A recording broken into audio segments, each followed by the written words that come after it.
In the midst of the wildfire spread across the forested border where two ginormous entities clashed against each other. The shock waves released from their physical confrontation sent tremors to the ground as the rising fire lightened up the inter-border region in the night. Rustle! Rustle! Bang!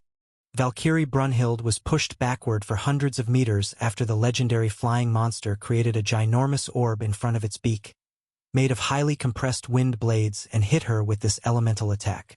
Crack! Crack! Hundreds of cracks formed on the silver-golden ancient rank metallic shield of the Valkyrie, as she was forced to bear the brunt of this legendary monster's attack. And as the shield blocked this attack, hundreds of magic cannons and flying ships shot at the ginormous flying enemy who had already killed thousands of their comrades. Huff! Huff! Cassandra, who stood inside the protective barrier in the middle of Brunhild's tiara, had an exhausted expression, while more drops of blood dripped from her head and mouth. As soon as they were alerted of this approaching enemy 5 hours ago, she had been holding the fort on her own while trying to fend off against this regional boss who was supposed to reside in the inner forests of this side of the border and a few hundred miles away. Yet suddenly this legendary rank monster, who wouldn't even show up during the annual monster tide, had decided to intrude and take the initiative for the first time in the past 100 years. And despite being so big, it was successfully evading most of their cannon shots and magical spell attacks shot by the magicians boarding on the ships, and those attacks that hit it only gave superficial wounds. To extend her summoning time and preserve her mana, Cassandra had been only defending and jabbing once in a while to keep this opponent focused on her instead of flying away and attacking from a different direction. Nevertheless, her efforts barely delayed the inevitable, as hundreds of flying ships that had thousands of people on them, as well as the ground troops shooting the magic cannons, were falling off on the ground. In just 5 hours, more than 100,000 soldiers who were stationed to protect this region had fallen in the war. And if not for her being able to withstand against this enemy that was comparable to a first-stage saint, the number of casualties would have multiplied by many times. However, everything changed in the past hour that made Cassandra get into a full-on battle frenzy and lose her composure. Because a kilometer behind the ginormous Brunhild was debris of a fallen flying ship that was being rummaged by the troops of soldiers. And in among the debris was a red-haired swordswoman who had 2 rapiers on her waist. While the ground trembled from the clash of titanic figures of the Shield Maiden and the legendary rank monster, this young woman also had tears in her eyes just like Cassandra. It was none other than Veronica Michelson, a peak Grandmaster fighter and also the cousin of the Raven Sorceress. "Wake up! You can't die! Wake up, damn it!" screamed Veronica as she shook the body of a silver-armored knight who blonde hair. The reason for both Cassandra Veronica's tears was this young man who was only 3 years younger than both. It was someone who died from the attacks of this legendary monster while leading the squadron of the flying ships. "Wake up, or I'll kill you myself!" shouted Veronica, but the lifeless blue eyes of this young knight covered in blood gave no response. The one who had fallen on the battlefield just 30 minutes ago was like a little brother to Cassandra, Isaac Michelson, the beginner rank Grandmaster Knight and the cousin of both Cassandra Veronica. While Veronica had lost her sanity amidst the battle due to immense grief, as she herself saw the death of her cousin, who both of them grew up with, Cassandra had both a saddened yet wrathful look on her countenance. Although she was past her limits, Cassandra still fought with the best of her abilities while attacking and defending against this legendary monster. Because she knew that if she fell before the reinforcements arrived, not just her but more than 3 million soldiers attacking and surrounding this monstrosity from different sides would soon die. Thus, despite her heart being in great pain, she held the front like a responsible commander of the army. Cough! Cough! Cassandra coughed blood as sweat ran from her chin. All the mana storage artifacts she was using as a source to keep her summoned deity intact were on their last straw, as the gigantic 1-kilometer-tall figure needed a lot of mana for this extended battle. Although the current situation looked like that of an impasse, only she knew that it would be a matter of minutes before her summoned deity disappeared and their lives were doomed. "Just a little longer," spoke Cassandra with an anguished expression. Swoosh! Buzz! Suddenly, a rumbling noise filled the battlefield as the white-feathered bird-like monster had all of its world energy exuding out of its body, and it started coalescing into a bright silver-colored unstable tornado, and the tall trees from the surrounding 500 meters were sucked into this tornado because of the suction force. Flicker! Flicker! No! Not now! Exclaimed Cassandra as the ginormous body of Brunhild that was in the 1-kilometer radius of this tornado also started getting pulled towards this massive tornado that was getting bigger with each passing second.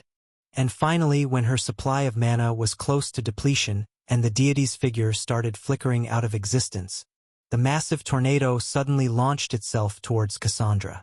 Under its immense suction force, Cassandra herself lost control over the summoned deity, and both of them now seemed like they'd be shredded inside this tornado. However, boom! Suddenly, a massive giant's word made of 5 different elements appeared in between the tornado and the Valkyrie and quickly hit the center of the tornado. As the aftershocks from this sword strike finally settled, a massive black warship suddenly hovered behind the ginormous deity. "You're late," spoke Cassandra as she looked at a man in a gray military general-like longcoat who appeared at the exit door of this black warship. "You've done well. Now leave everything to me," spoke the swordsman as his eyes met the worn-down sorceress. "Huff, you didn't bring any reinforcements?" asked Cassandra as she took a heavy breath from exhaustion. Swoosh! Suddenly, a black greatsword appeared in his right hand. To her battle-worn figure, the man replied in a somber tone as he looked at the legendary monster ahead with a vengeful expression. "I'm the reinforcement." As soon as Khan appeared at the main door of the 200 meters tall massive black warship and his figure now appeared in front of the troops of soldiers attacking from 3 different sides. All of them were left shocked on the spot. Thanks to their commander in charge, only 100,000 had lost their lives, but it was still a loss that had shaken them to the core. But to protect the normal citizens and their families living in the cities, all of them had let go of their fears and still contributed in every way they could. After Khan and Cassandra finished their talk, he used a voice amplification artifact and announced the 2 million soldiers who had been putting their lives at risk to fight against this legendary beast in this 20 kilometers battlefield in every way they could. "Soldiers of the Arklos region, I, Khan Salvatore, your sovereign, have arrived," spoke Khan as his loud voice resounded in through the warship and fell on the ears of all the soldiers in 5-kilometer vicinity. "Those who have fought till this point without caring for the consequences, and those who have lost their comrades, all of you have my respect. But for now, all of you should enter a defensive formation and stop your attacks. Let me do the work," he announced. Soon, thousands of massive flying ships that could easily wipe out a few 100,000 enemies from the sky stopped their attacks and entered a defensive mode as a thick layer of magical protection shield appeared right in front of them. And now, aside from Khan and Cassandra as well as the backside of the legendary bird monster, there was a thick wall of protective barrier that was a kilometer tall in itself. Just then, Khan looked at the raven sorceress and spoke with a serious expression. "Get out of here. You need rest." He spoke to the heavily injured and panting Cassandra. "No! Killed our Isaac.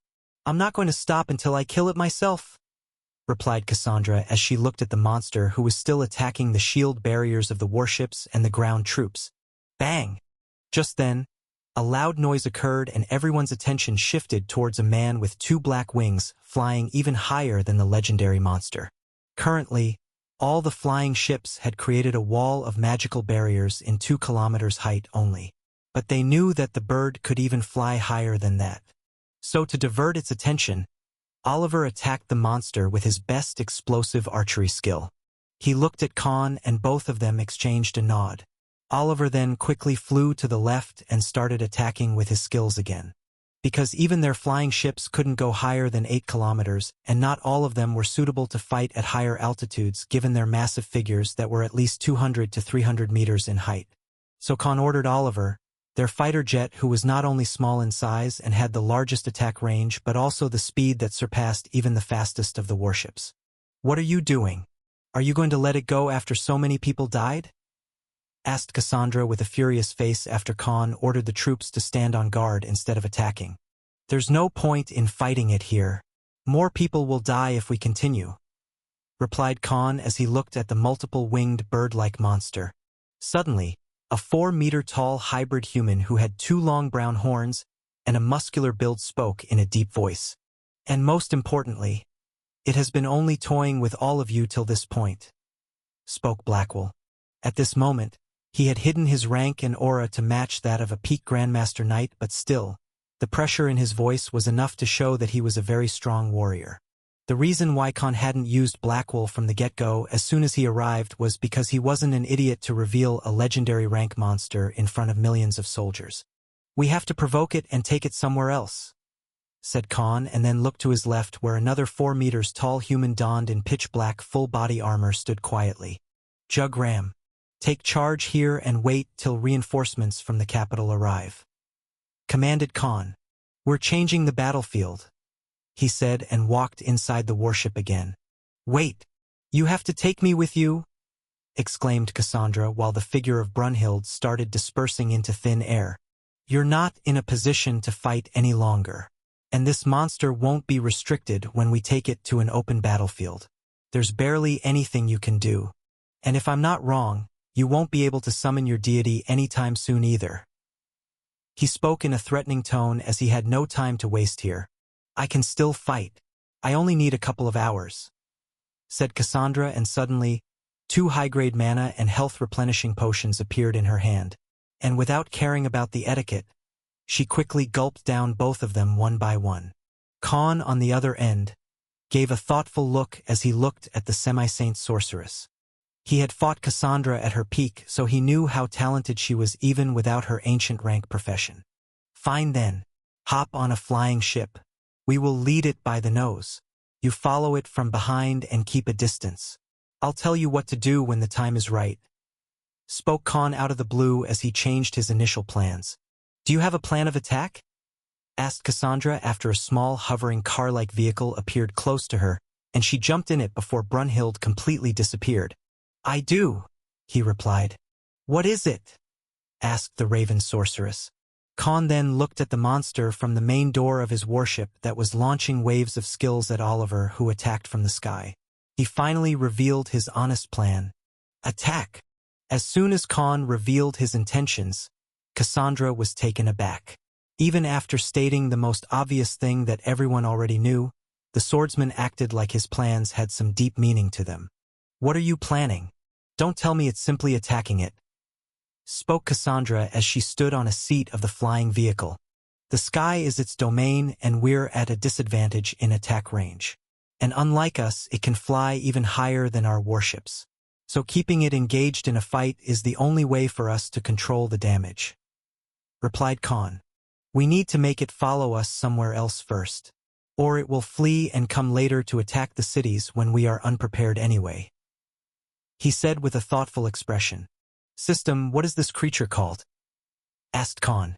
"The specimen in front of the host is called a Caladrius, a descendant species of the god-beast rock," replied the system. "Damn it! Another descendant species.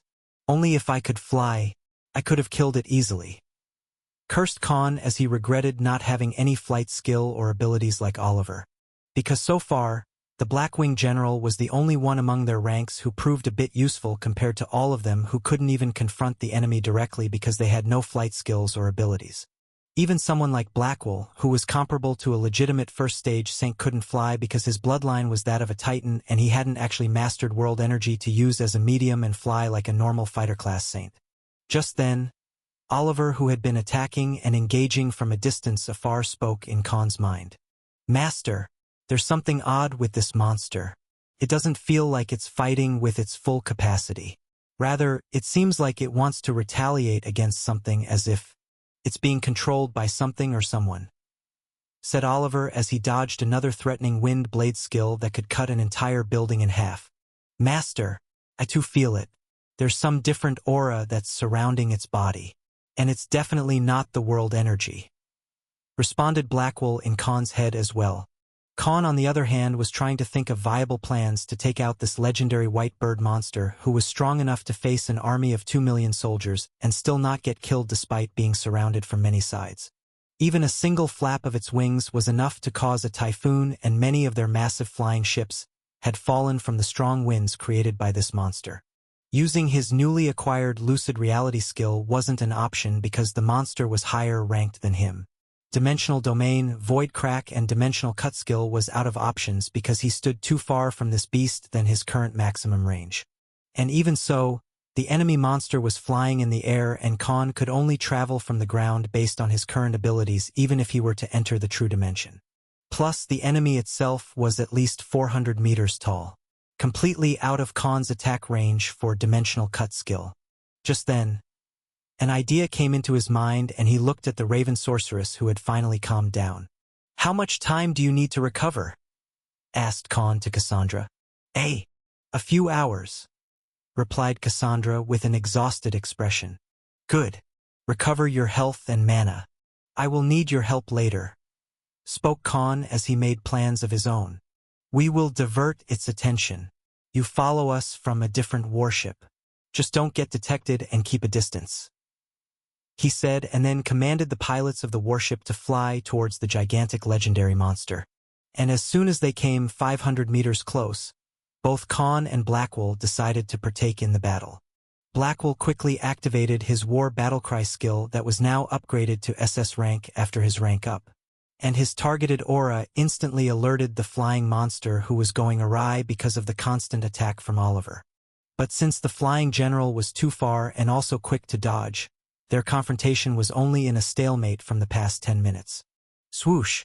Swoosh! Suddenly, over 110-meter-long aura greatswords comprised of 5 different elements appeared in front hovering warship boarded by Khan and a few hundred Covenant soldiers. Khan had finally used Sword King skill in a battle. Clang! His elemental greatswords flew across the strong winds and changed their directions from time to time to avoid getting repelled by the invisible layer of wind that actually protected this monster's body. Stab! Stab! Kruku! The ginormous monster finally screamed for the first time since its arrival, and Khan had quickly plunged hundreds of his greatsword across its massive body here and there. "How is that even possible?" asked Cassandra to herself as she was startled. Not just Cassandra but hundreds of thousands of soldiers belonging to different races, species and professions were also bewildered by this advancement. Even the overpowered magic cannon attacks only made superficial injuries so far, but Khan's greatsword made of his pure chaotic aura suddenly bypassed the defensive layer of the invisible barrier made of highly compressed wind. Little did anyone know that there was a thin layer of space force coated over all of his aura greatswords. Although they were not as lethal as the Dimensional Cut skill, they had no trouble bypassing the protective layer. And thanks to the Marauder King skill being in effect all the time, the greatswords also neglected 80% of physical defense and directly stabbed the legendary monster. Boom! A shockwave was released from its body as it released a violet-colored aura in the surroundings, indicating that it was finally enraged by the attacker. Bang! But before it could react, Oliver launched a volley of 300 different elemental arrows from the sky and hit Caladrius over the widely spread left wing. Since they couldn't directly come close, both Oliver and Khan used long-range skills to infuriate the monster. Scorea! The legendary Caladrius released an ear-deafening cry and shook the entire battlefield under its heavy pressure. "Master! It has broken through the aura that was controlling it," said Blackwell in Khan's mind. "Good. Now it makes the job easier for us," said Khan as he relayed his instructions to both Oliver and Blackwell. For the next 10 minutes, Khan and Oliver's attacks enraged Caladrius, but it couldn't even come close to them because of the distance and all the cannons and magic spell attacks from 3 directions launched by the flying ships and the mages on them. "Master, why do you want her help? I can take down this thing myself," asked Blackwell as he continued to use the taunt skill from time to time. "Because there's something she can do that we can't," spoke Khan. "And the best way to kill a flying bird," he said and gave a sinister smile as he revealed his true intentions, "is to cut off its wings." As the battle between the legendary rank bird monster Caladrius and Khan's group continued, the aftermath of their clash shook the ground and thousands of flying ships alike. The burning trees and shattered ground in this 10-kilometer radius lit up the sky while the legendary beast kept sending typhoons after typhoons against their armies. Conva Oliver were the closest people who were able to attack and break past the defenses of this ginormous creature, while Blackwell actively taunted it so it didn't run away. And after 30 minutes had passed, all the flying ships that previously hovered on the left side, while forming a wall of the protective shield, had finally cleared up a way under Khan's orders. Khan then ordered the pilots to fly on the left, and their warship departed towards the inner region of the border where this legendary rank beast actually came from.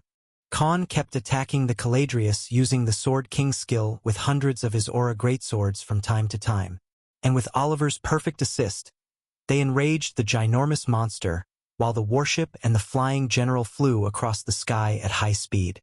Soon, just as Khan initially planned, they reached 200 kilometers far in the forested and mountainous terrain while dodging and successfully keeping this enemy only 3 kilometers high in the air. And whenever it got out of Blackwell's 3-kilometer radius taunt skill range, the magic cannons from the warship and Oliver, who flew even higher, kept shooting at it whenever it tried to run away. And following this pattern, 3 hours passed, and now they arrived nearly 400 kilometers in the inner region of this border. The farthest distance that was ever crossed by anyone here. Beep, beep. Just then, Khan received a transmission. "I've fully recovered. My ship is a few kilometers behind you. Tell me what to do so I can be ready," said Cassandra through the communication artifact. "All right then. Here's what I need you to do," spoke Khan and elaborated his plan to Cassandra. 10 minutes later. "All right, everyone. I want you all to leave with the warship 20 kilometers in the west and wait for us there," ordered Khan to his crew that managed and flew this massive warship that could carry 10,000 soldiers at once. As the warship descended and hovered 100 meters close to the ground, Khan and Blackwell jumped out of it. After his signal, the warship left the forested region in a jiffy, while the duo of Khan and Blackwell holding their weapons now stood in open grassland. Boom! Both the fighters quickly released their full aura that was comparable to a semi-saint and made their presence known. "Do you think it will work? I can transform and face it myself, Master," spoke Blackwell with a questioning gaze. "Don't get ahead of yourself.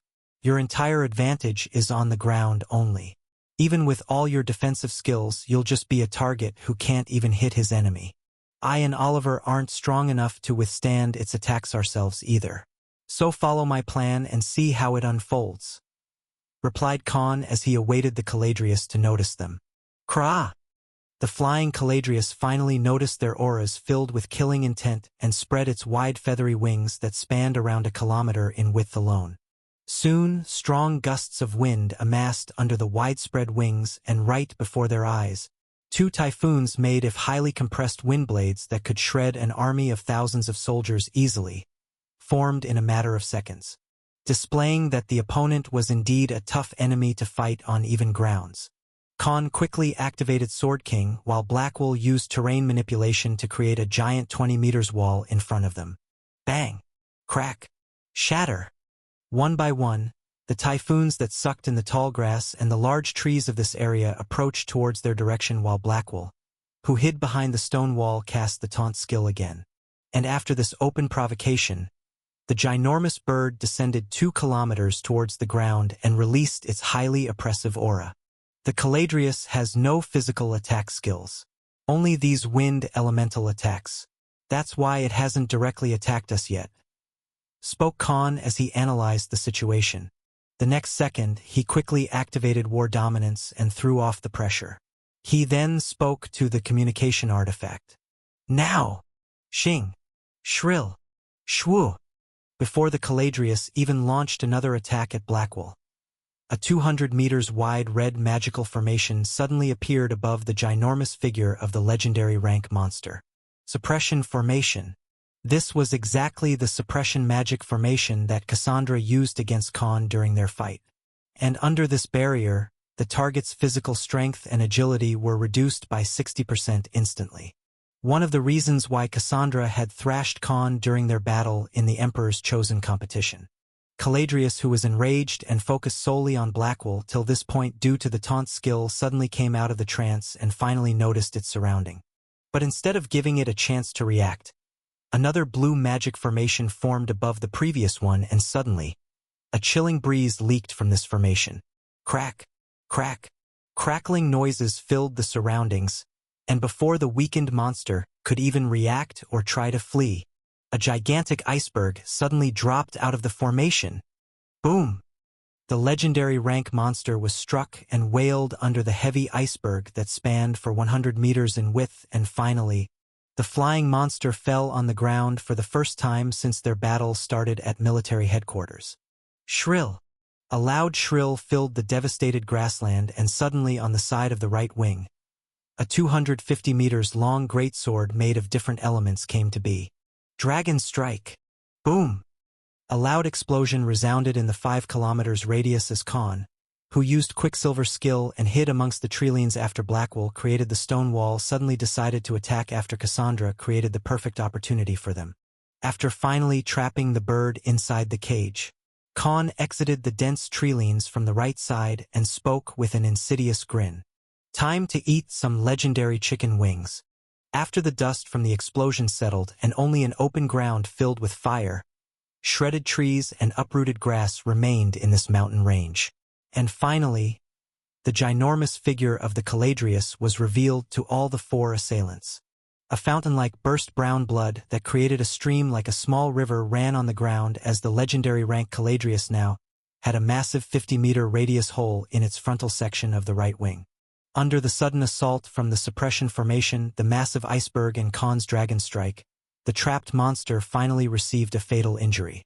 Thanks to Cassandra's suppression magic formation that reduced its physical strength and agility by 60% and Khan's marauder skill which bypassed 80% of physical defense, the bird-like monster who killed so many of their soldiers at the military headquarters was finally wounded, to the point it could barely even retaliate or try to escape. Caladrius wailed in agony and tried to push off the gigantic iceberg on its back as it flapped its left wing. Each side contained 3 different length sets that were interconnected, so the entirety of it was already very wide. And soon, wrong winds gathered around the injured monster. Crackle! Crackle! But before it could even take flight, a bright and blinding yellow light suddenly brightened the whole forested region as a 100-meter-long yellow-colored archaic spear that was surrounded by moving lightning suddenly appeared out of nowhere. For Khan, who had faced this spear in a battle, albeit for a brief moment, knew the origin of this terrifying attack skill. And 50 meters below this archaic spear full of runes and ancient patterns that hovered in the air, stood a young woman whose eyes were filled with nothing but vengeance.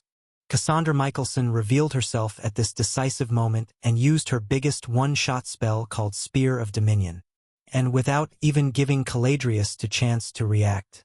Swoosh! Stab! The widespread left wing of the legendary monster was pierced through by the Spear of Dominion. Stab! But Cassandra's revenge against the legendary bird monster, who killed her cousin Isaac, wasn't going to be short-lived. Stab! Stab! Stab! Her summoned spear didn't just stop at one point, but it moved in the air while stabbing and piercing through many places on the 400 meters long left wing. The monster, whose body was already weak and burdened by the iceberg, released an agonizing wail, and its ear-deafening screech filled the whole surrounding forest range. After taking away its only advantage and suppressing it using the magic formation, even the legendary rank monster wasn't the match of their team. Khan knew that if not for Cassandra, his plan would have never succeeded, and even with the best of his skills, the monster would have either destroyed cities and borders of this region and millions of people would have died. Just from the span and the effect from her magic formations alone, he was certain that even other semi-saint mages of the Rocco's Empire weren't as talented as the Raven Sorceress who helped them bring down this legendary rank monster without suffering unnecessary problems. Because as things stood, even Blackwell wouldn't be of any help, as all he could do was taunt the enemy and defend against it, while his attacks didn't even land on the body of the enemy. At this moment, Caladrius was completely on Cassandra's mercy. Khan, on the other end, spoke nothing or tried to interfere. This was Cassandra's revenge, and he simply needed the dead body to display to the soldiers and normal people of Verlassen fiefdom. So he chose to keep his mouth shut. Oliver, who suddenly dropped on the ground close to Khan and Blackwell, was having goosebumps all over his body, as if it was him whose wings were tortured at this point. Khan now stood few hundred meters behind Cassandra, who had a teary yet vengeful face as she was taking out all of her anger on this legendary rank enemy. The whole torture sequence carried for 5 more minutes. But suddenly, warning! The host is under immense danger. The host must flee quickly, alarmed the system out of nowhere. But before Khan could even react, an immeasurably oppressive force was released from the Caladrius's body. And right before its massive beak, a golden and ethereal orb that was comprised of an energy Khan had never sensed and felt before came to be. Cassandra, the closest person, had her eyes wide awake and she finally got out of her angered state. Just then, the golden orb filled with some sort of incorporeal energy burst out. Before Khan, who couldn't even move at this moment, was hit with this energy wave, a red protection barrier suddenly appeared out of nowhere. His eyes were wide open as he saw the one to cast the spell instead of caring about themselves. Boom! A massive shockwave that spread across 1 kilometer radius shook the ground, and everyone present in this battlefield was thrown off for quite some distance. Under the now crumbling protection barrier, Khan got up and regained his senses, but he was quickly surprised after noticing his surroundings. Thud! Right before Cassandra dropped on the ground. Thud! Thud! And from behind him, both Blackwell and Oliver, who previously stood 300 meters away, also fainted. Khan got up from the ground and tried to adjust his footing as he saw the aftermath of that ethereal attack. At this moment, only Khan is somehow able to maintain his consciousness after surviving against that wave of energy. Yet his eyes were focused on the Raven sorceress who lay on the ground with lifeless eyes. She chose to use that spell on Khan instead of herself in that very last moment when Caladrius suddenly released that skill. And as his memory recalled that moment again, he concluded one thing: that Cassandra was already closest to the attack, but in the final moment, she realized that there wasn't enough time and instinctively cast protection barrier on Khan. In the moment of peril, for reasons he couldn't understand, instead of trying to save her own life, Cassandra chose to sacrifice herself. A silence ensued despite the sudden development that shook the entire forested region after the Caladrius suddenly attacked them with that golden wave of energy that neither caused damage to the surroundings nor their bodies, but for some reason, only Khan remained conscious. Warning! The host must flee! Alarmed the system again. After this sudden noise in his head, Khan came out of his bewildered state and grasped the situation in a second. Come out! Commanded Khan, and a large black shadow spread within the 2 kilometers radius of his location. Thud! Bang! Shatter! Soon, hundreds and then thousands of black monsters full of different species and sizes jumped out from this black shadow in a matter of seconds. And now, the Caladrius was completely surrounded by Khan's legion subordinates. Hiss! Roar! Growl! Screech! One by one, his army of monsters, fighter-class species with different professions, frost giants and the slithering snakes appeared, and now the legendary rank monster was surrounded by 5,000 elite and rare rank monsters. The next moment, Khan took 2 neurotoxin venom bombs and threw them towards the head of Caladrius. A dense green fog burst out from the point of impact, and soon, the entire peripheral vision of the enemy monster was covered. But he didn't have any plans to stay behind and wait for the fight to start. He was only creating a temporary distraction. Attack! Commanded Khan to the Legion. Quicksilver. Khan used the Quicksilver skill and appeared close to Cassandra's now barely breathing body and picked her up in his arms. The next second, he appeared next to Blackwell and Armin, who had fainted, and pulled them inside his shadow. Keep it busy, ordered Khan to the legion of monsters and fighters he just summoned. Compared to a legendary rank monster, all of them were nothing but small rodents, but Khan needed to quickly leave and find a safe place lest the Caladrius attacked with that mystical skill again, and this time if Khan was also struck with that OE skill, their death would be inevitable. Other subordinates were just fodders, but Khan first wanted to ensure Cassandra, who knowingly chose to protect him instead of herself, get a safe location first. And because of that sudden attack, which none of them foresaw coming, for the time, Khan was forced to flee. System, wake Blackwell and Oliver. He commanded while using Quicksilver skills to run away. Each time his figure appeared, he would appear 150 meters the next moment. 5,000 SS rank cores required. Replied the system. Take it, said Khan, and used the Earth Sense skill that he gained from the Mountain Titan. This passive ability allowed him to sense the ground within a 5 kilometers radius. After creating a 5 kilometers distance between him and the Caladrius who was currently massacring Khan's Legion force, he finally found a small cave in one of the nearby mountains. Using his senses and Hunter's intent skill, which acted like his thermal and sonar radar aka the detective mode, he finally found a suitable place to lay down Cassandra inside this pitch-black cave that was currently the only safest location he could find. Using the terrain manipulation skill, he created a stone bed and laid down Cassandra on it. The following second, Khan took out an artifact and activated an isolation barrier that hid his and Cassandra's aura and separated them from the outside world. "Armin!" exclaimed Khan, and the very next moment, Armin, who hadn't been seen ever since he left Asir with Khan after the latter received the transmission regarding the attack, had finally appeared again. Khan had kept in his shadow just in case of an emergency because he knew that it'd be him who had to fight this monster as part of his responsibility as the sovereign of this fiefdom. Armin didn't wait for any orders as he had already seen everything from Khan's shadow, so he quickly cast a green barrier around unconscious Cassandra, who barely seemed to be breathing at this point. He closed his eyes and green-colored energy flew out of his body that encompassed the Raven Sorceress. However, just after 5 minutes of inspection and using various healing skills, he spoke with an aghast expression.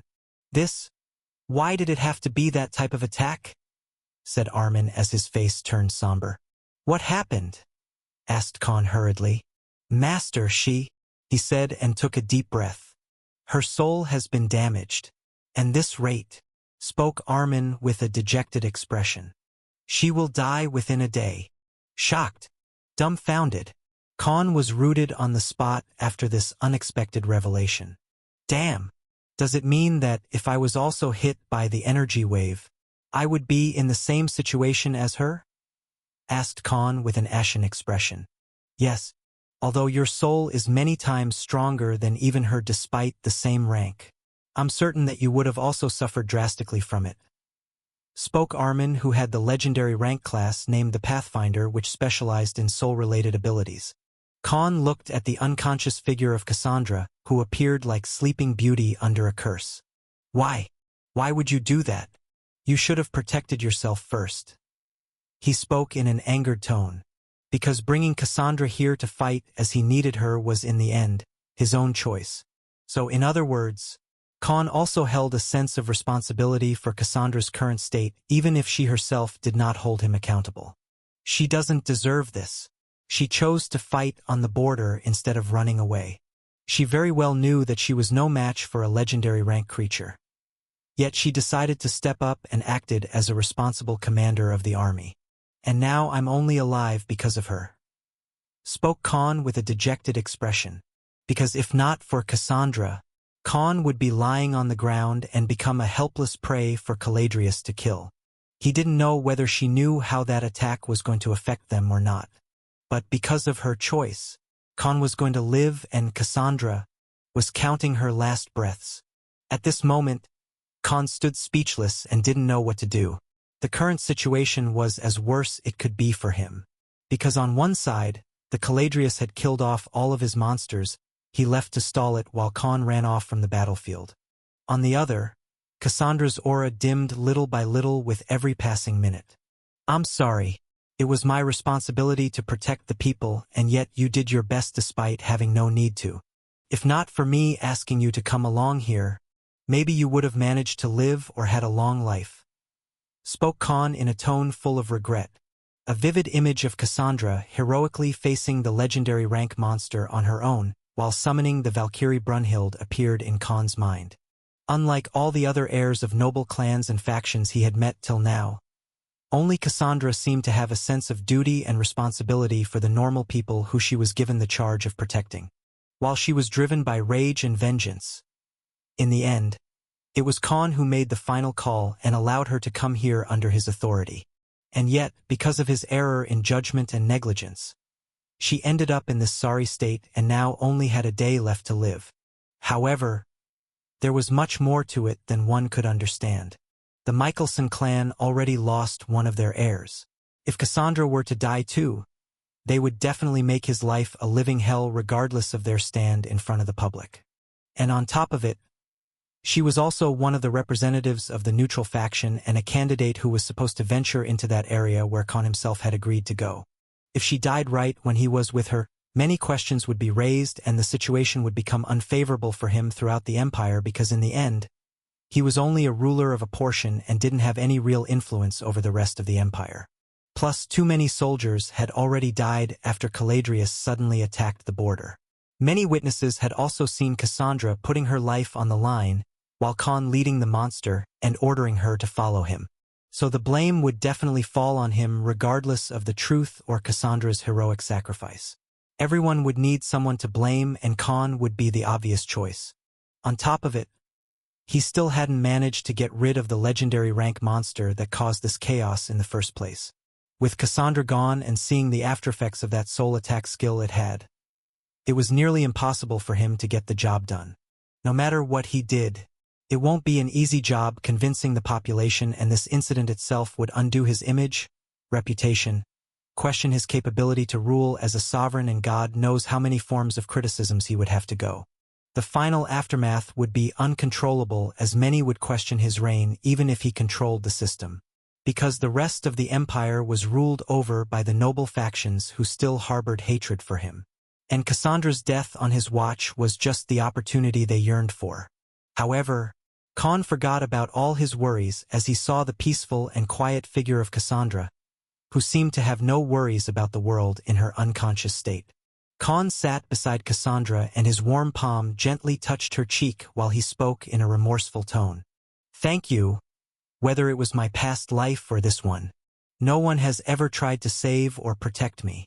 Khan's expression turned crestfallen as he gazed at the most beautiful person he had met in this life, and somehow, he ended up playing a part in her downfall. One of the main reasons why he always chose to not get close to others or form any type of friendship or connections with his peers was that he just did not wish to be responsible for their lives or hold any accountability. He came into this new world by himself, and even if he were to die, it was better to die alone than dragging someone innocent along with him. While Khan was lost in his thoughts full of remorse, the healer general who stood behind him suddenly spoke. "Master, I think there's still a way. We may be able to save her." Armin suddenly revealed a choice to save Cassandra. Khan quickly looked back at the subordinate with a surprised expression. "Well, I have some soul-healing abilities if you remember properly. I may be able to heal her soul. Although she might not stay as strong as before or might even lose her powers as a summoner and the ability to use magic altogether, she will still live," he explained. "How? How can we save her?" asked Khan hurriedly. "Master, if I'm not wrong, the soul attack by that monster was more than enough to kill a first-stage saint. And even with me having this legendary Pathfinder class, she would have died regardless," iterated Armin. "Just tell me what to do?" exclaimed Khan as he was out of his wits after a long time. "It depends on you, and if my hypothesis is right, you still should have suffered some damage despite that barrier protecting you from the attack," he explained. "What are you trying to say? How is that connected to her situation?" asked Khan as he felt like Armin was beating around the bush for no reason. "Sigh." Armin let out a deep sigh as he explained the only way he could think of. "Because if you want to save her, you must make a sacrifice." He spoke and looked Khan right in the eyes. "What is it?" asked Khan with a somber expression. "You must sacrifice," replied Armin and stated the main condition to save Cassandra. "A part of your soul." Khan was again rooted on the spot after Armin suddenly revealed this unexpected method that came out of nowhere. Not in a million years had he predicted this bizarre remedy of healing someone. Yet the alchemist general spoke as if it was just a walk in the park. "Your soul is many times stronger and denser compared to anyone I've seen so far. Even those saints don't have a soul as bright and radiating as yours, Master," said Armin. "I need a substitute soul energy to add in her damaged soul that will eventually transform it and take over her soul with time. And because of it, she will lose all of her strength, her powers, and her ability to use magic. I don't know if she'll ever be able to regain her former strength and abilities. But that is the only way for her to survive," explained the healer general. "First, tell me the consequences," spoke Khan as he regained his composure. "Only 10% of your soul. It's more than enough, which is why I'm confident that it might work. Otherwise, I would not have suggested it at all. My loyalty is only to you and not this woman. But seeing how you looked sad, I felt like I should tell you lest you end up blaming yourself for a long time.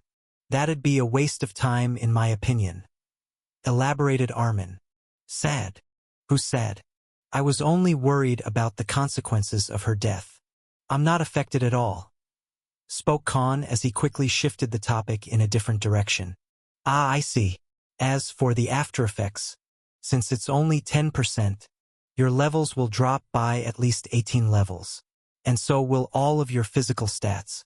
Even leveling will become hard for quite some time unless you have a very high-quality source of mana and world energy," revealed the expert in the room, the cave. "With my soul reformation skill, I can heal it with time and even strengthen your soul. But the current drawbacks aren't something to neglect, because we still have 2 more places to go if we survive this situation," he said. Khan, who was still digesting this method, had a serious expression on his face, as he was calculating his best odds and choices on how to deal with this situation at hand. Although Khan knew that he was a greedy, cunning, deceiving, ruthless, and selfish bastard who wouldn't mind causing a bloodbath for his personal gains as long as the means met the end. The leftover humanity in his consciousness had always stopped him from dragging innocent people and causing their deaths because of his mistakes like he did in the past. And looking at Cassandra's sleeping face, he was reminded of the familiar situation where he once stood in front of the cold corpse of Jessica Artwinger, the female archer back from his days in the Flavit City.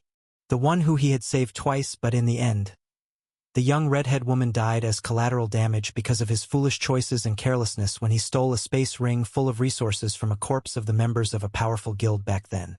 Although the choices and circumstances were different this time, the results were similar, and this time too. There was a body of a young woman in front of him, just barely alive. "I will make my decision with a cool head. Till then, keep looking after her and heal her in the best way you can," spoke Khan as he felt that there was no need to rush things. Something like sacrificing a portion of his soul would definitely have adverse effects on him in the long run. And if not for Cassandra willingly sacrificing herself and saving Khan's life at the last moment, he wouldn't have even bothered thinking about making that decision. The next moment, 2 tall figures jumped out of his shadow as Blackwell and Oliver, who were also knocked out from the soul attack, were woken up by the system. "How are you two?" asked Khan. "It's just a blank memory. I felt like I died there," spoke Blackwell in a groggy voice. "Same for me. I only remember that bright light, Master," replied Oliver. "System," spoke Khan. "The subordinates have not formed a soul of their own. That is why only their consciousness was attacked," explained the system. "I see. Well, are you guys ready?" asked Khan to the Abyss Knight and Emerald Archer generals. "Wait, where are you going, Master?" asked Armin. Instead of replying, Khan closed his eyes and, using the shared vision through the hive mind skill, saw the situation outside from some assassin subordinates who still survived against their enemy and now hid in the trees and kept a watch. "Even if I make a choice and save her, it won't help us salvage the situation. There are simply too many dead people, and the whole environment at the border must be in shambles. Even Omega, Jugram, and Ronin won't be able to salvage the situation on their own. And if we want to give the soldiers some hope and quell their anger after losing their comrades, we need a perfect offering," he said. "Besides, 2 semi-saints working together and still being unable to protect the border, having more than 100,000 soldiers die on their watch and still not being able to kill the root cause of the attack. I would be a laughingstock for the entire empire," said Khan in a somber tone. "Now that I think about it, I have plans for tonight's dinner. Let's go," he ordered, and their trip soon exited out of the cave in a couple of minutes. Khan used the terrain manipulation skill and covered up the exit as a precaution. Soon, He received a message from one of the hidden assassins and figured out the location of the enemy that put them in this sorry state. Khan finally spoke in a grim and infuriated tone as his eyes were filled with nothing but wrath. "Let's have some Thanksgiving turkey." Khan and the company stood 5 kilometers away from the Caladrius. At this point, the 5,000-strong Legion subordinates he left to create a distraction and stall the legendary rank bird monster were wiped out. Only a few with assassin skills remained and acted as Khan's eyes while he took Cassandra to a safe place. As for himself currently, it was the only choice to salvage the situation. Because even if he were to safely return to the Caldrus border, nothing but shame awaited him. Because he was the man of the house and yet, someone broke into his home and killed his family. If this was Earth, people would preach about hate, loss, justice, and forgiveness. Many would tell him to accept the reality and leave everything to the law authorities. But in the world of Vantria, it was counted as a weakness. And as the sovereign of the Verlassen fiefdom, he was expected to bring back the head of the murderer. Otherwise, everyone would question his reliability and use it to overthrow his reign. Every year, millions of soldiers died in this fiefdom during the monster waves, but Khan had promised the citizens that things will be different and safer under his watch. And to maintain his sovereignty, he had to deliver upon his promise. Swoosh! Swoosh! The trio of Blackwell, Khan and Oliver dashed towards the location of Caladrius that was now roaming in the dense forests while searching for the attackers who severely injured his wings and forced in to walk on its feet while still bleeding from place to place. However, Blackwell sensed that it was using the world energy in the surroundings and absorbing it at a fast pace to heal itself. He informed Khan that it had taken an hour for it to substantially heal and become able to fly again. "Master, we couldn't kill it before. And with that soul attack skill, it would be no different scenario than before. We need a better strategy. And we can't afford to make another mistake," said Blackwell as their trio ran across the dense treelines while completely hiding their aura. Khan, on the other end, has plans of his own. "I think I have figured it out, but it will require both of you to put yourself in danger again," iterated Khan. "Whatever you command, my lord," spoke Oliver in a carefree tone. Even if they were to die, Khan could also resurrect them again, albeit at high mana cores and ores cost.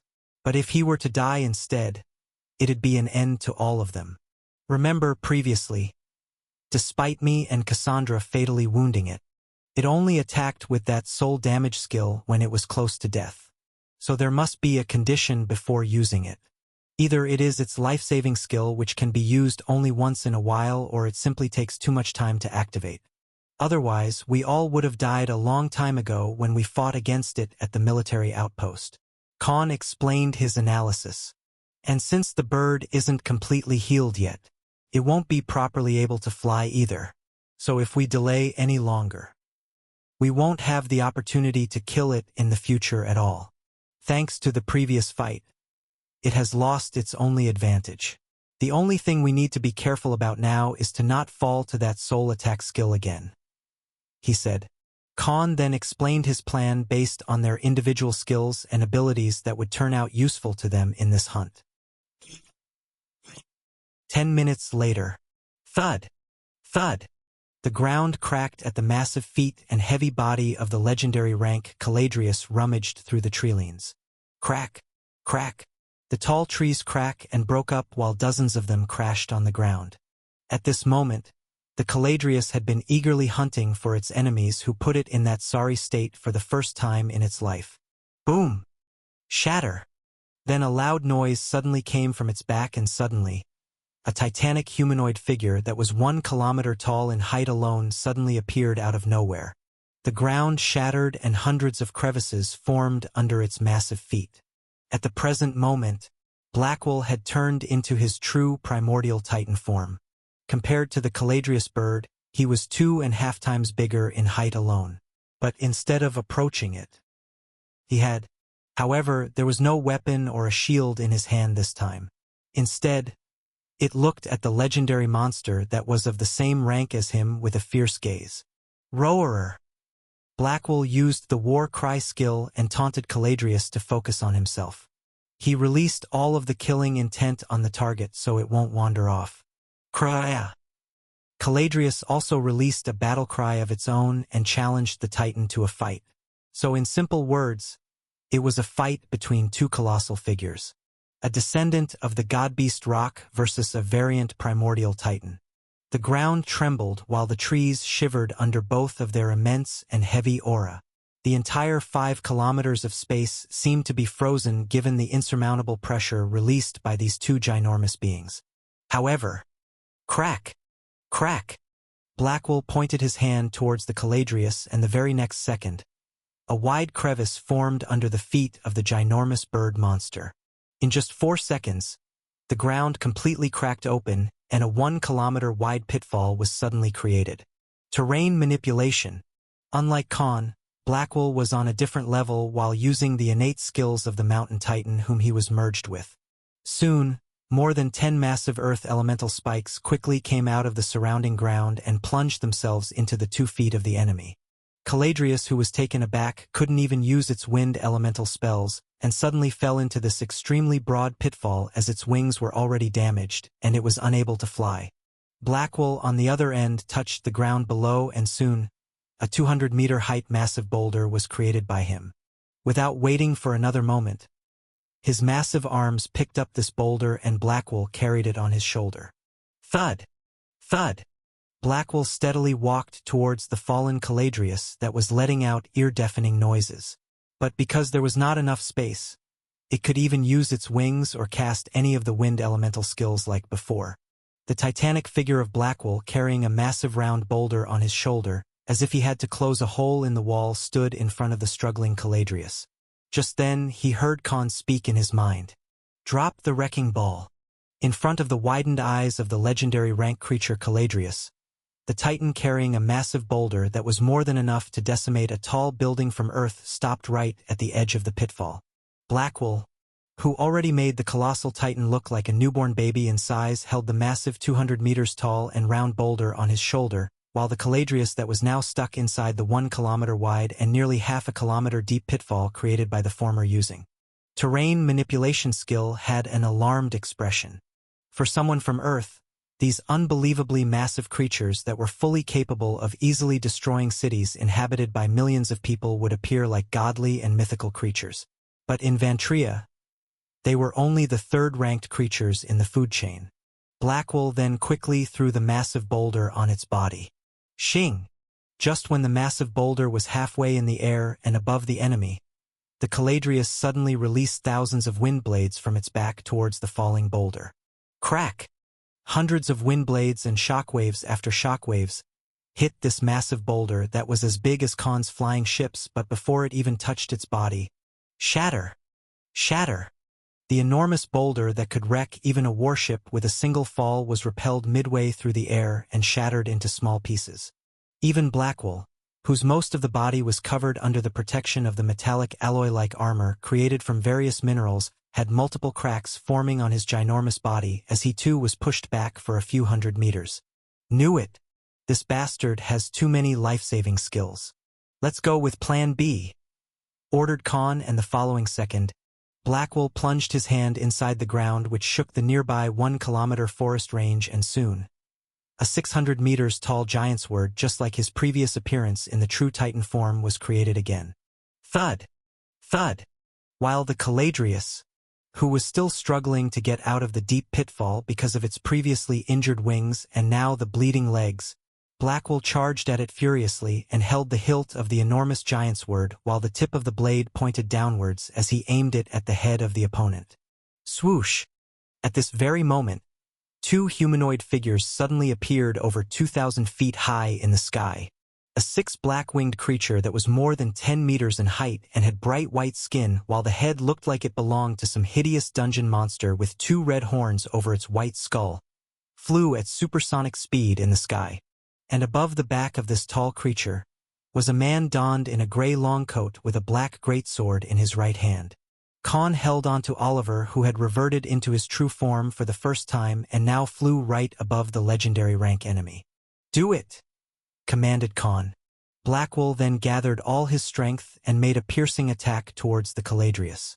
And just like their previous encounter, A massive golden orb made of unknown ethereal energy appeared in front of its beak as the Titan General tried to kill it. Boom! Just like before, the incorporeal golden orb exploded, and soon, a massive wave was released and spread across the entire region. The wave of energy even rose upwards towards the sky where Oliver and Khan hovered above the ginormous Caladrius. "Master now!" shouted Oliver. Without wasting another second, Khan quickly jumped down, his head facing the enemy while the energy wave came towards them as well. However, instead of getting worried, the free-falling Khan made a swing towards the ground, and 100 meters below him, a void crack suddenly opened within the sky. Swoosh! And before the soul attack energy wave even reached him, the falling Khan entered and disappeared into the void crack instantly. Shwoo! The energy wave passed right through where Khan once existed and soon hit Oliver, who was hovering in the sky. But instead of flying away, he had already prepared himself to get hit by this wave, as there wasn't enough time left anyway. Thud! Shatter! On the ground, Blackwell's titanic figure dropped and shook the entire 3-kilometer of radius, as if an earthquake occurred, while his ginormous body crushed hundreds of trees under it. Similar to before, both Blackwell and Oliver had fainted after bearing through the soul attack again, their bodies dropping on the ground regardless of the position as they made a necessary sacrifice. Hurrah! The Caladrius let out a victorious noise as it took down 2 of his assailants. Crack! But before it could even revel in its victory, a 10-meter-long void crack appeared right above its neck. Slash! A gray figure suddenly appeared out of it and made a slashing attack. Thud! Khan dropped on the ground of this massive pitfall, and behind him, the legendary rank monster that almost killed him for good still had a surprised expression, as if it still didn't understand what actually happened. KR. As soon as it moved its body, thud! Splurt! The 50 meters wide head of the Caladrius suddenly dropped on the ground, and a fountain-like spray of brown blood erupted like a volcano from its detached neck, while Khan didn't even bother looking back. The wide and shocked eyes of the legendary rank Caladrius landed on Khan as its consciousness ceased to exist. Right when it was forced to use the soul attack, as Blackwell forced it into a near-death situation, Khan had already predicted that last move. As the soul attack energy wave hit both Blackwell and Oliver in the real world, at that exact moment inside the true dimension, Khan was completely unaffected, as the soul attack energy wave had no effect in that plane of existence. "Wake them up," commanded Khan to the system. Thanks to the loophole of the soul attack only being able to affect one soul and not their bodies, Khan used both the generals as sacrificial lambs and forced them to go into a temporary sleep without getting them killed for Real. And the second he exited the void crack, he used the dimensional cut skill to behead this opponent, which had the most dangerous skill amongst all the enemies he fought till this point. The system took the required mana cores from his space ring and began the procedure to awaken the generals. "I have the trophy. Now," said Khan as he finally looked back at the enemy monster. The next moment, his expression turned full of worry as he spoke. "I gotta go see about a girl." After Khan finally managed to kill the Caladrius with his meticulous planning, as he made it use its final card and delivered the dimensional cut thanks to his most powerful divine ability, he heaved a sigh of relief. But instead of following his usual routine of absorbing the ability and skills of the legendary rank monster as he does every time, Khan had different priorities at the moment. The main reason being it would take him half a day just to complete the process, and he didn't have that much time on hand as there was someone who needed immediate help. Thud! Crack! Both Oliver and Blackwell woke up from their forced slumber, and Khan ordered the Titan General to pull out the deceased Caladrius from the pitfall, including its head. As for Oliver, he commanded him to go back and bring back their warship that was 25 kilometers away, waiting for them to return. Khan then returned to the cave where Armin was still healing Cassandra with the best of his abilities. Her sweaty forehead and palms indicated that her body was under some sort of distressed situation, while her aura seemed much weaker than before. "Master, I can feel her soul and life force diminishing at a fast pace. Even my healing skills aren't working. She doesn't have much time left. spoke Armin while his hands full of green glowing aura were moving over her body as he tried to heal her damaged soul. How much time does she have? Asked Khan, who stood behind them with a solemn expression. At best, she will live for 8 hours. Because she is a semi-saint, her soul was already stronger than normal people. But the damage she received was also many times more because of it. I thought she'd have a day to live, but minutes ago, her life force started dwindling quickly, replied Armin. Means there's a chance that we won't even have 8 hours, spoke Khan with a somber voice. Armin nodded in response, not denying the possibility. Soon, their warship arrived and Khan boarded it along with Armin. He left Oliver and Blackwell, who already returned to their human forms, in charge of bringing more warships and carrying the ginormous body of the Caladrius to the capital Acer. An hour later, they all returned to Caldris, the site of the battle where the legendary rank monster attacked and had too many dead bodies of the fallen soldier. Omega and Ronan had come this morning and brought all the war relief supplies and reinforcements as Khan commanded before departing Acer. And now, Armin and Khan had brought Cassandra into a mansion owned under Khan's name that was close to the military outpost. In the past hour alone, Cassandra's aura had dimmed by half. Master, tell me your final decision. The procedure cannot wait for long. Her life force is diminishing rapidly. If we wait, it will make things harder even for me, said Armin. Khan, who still had a conflicted expression, spoke as he looked at Cassandra, who seemed to be in physical agony despite being unconscious. I guess the saying is right, he said and continued. The hardest choices require the strongest wills, spoke Khan and gave a determined look to Armin. I will do it. 10 minutes later, Khan now slept beside Cassandra and intertwined his left palm's fingers with hers. Not because he wanted to do the indecent hand-holding, but because Armin told him to do so. System, give me Armin's current stats, ordered Khan while the healer subordinate was preparing for the procedure. Following are the statistics, abilities, va skills of the subordinate named Armin. Name, Armin. Species, Hushin, variant Hermit. Job, the Pathfinder, legendary class. Rank, High Lord. Level, 152. Strength, 2,903. Agility, 1,281. Dexterity, 5,039. Defense, 2,738. Mana, 9,104. Following are the physical abilities va skills. Flora và fauna, arang, passive. Allows the subordinate to make an innate telepathic connection with plant va animal lifeforms. The subordinate can command such lifeforms through his will. Following are the magical abilities va skills. Atonement, S rank, active. The subordinate can remove 3 status ailments va debuffs at once from allies present in 800-meter radius. The range of the ability will rise with an increase in levels and rank. Restoration, SS rank, active. Allows the subordinate to heal allies to their previous physical state 1 minute ago. Note, this skill does not work on deceased allies. Guardian Spectre, S rank, active. The subordinate can grant 2 times physical attack and defense buff to all the allies in a 900 meters radius using mana threads. Chain Heal, S rank, active. The subordinate can heal up to 26 allies at once in a 500-meter radius. Elixir of Life, SSS rank, active. Allows the subordinates to instantly regenerate 80% of a single ally's health and physical wounds. Brewing, S rank, passive.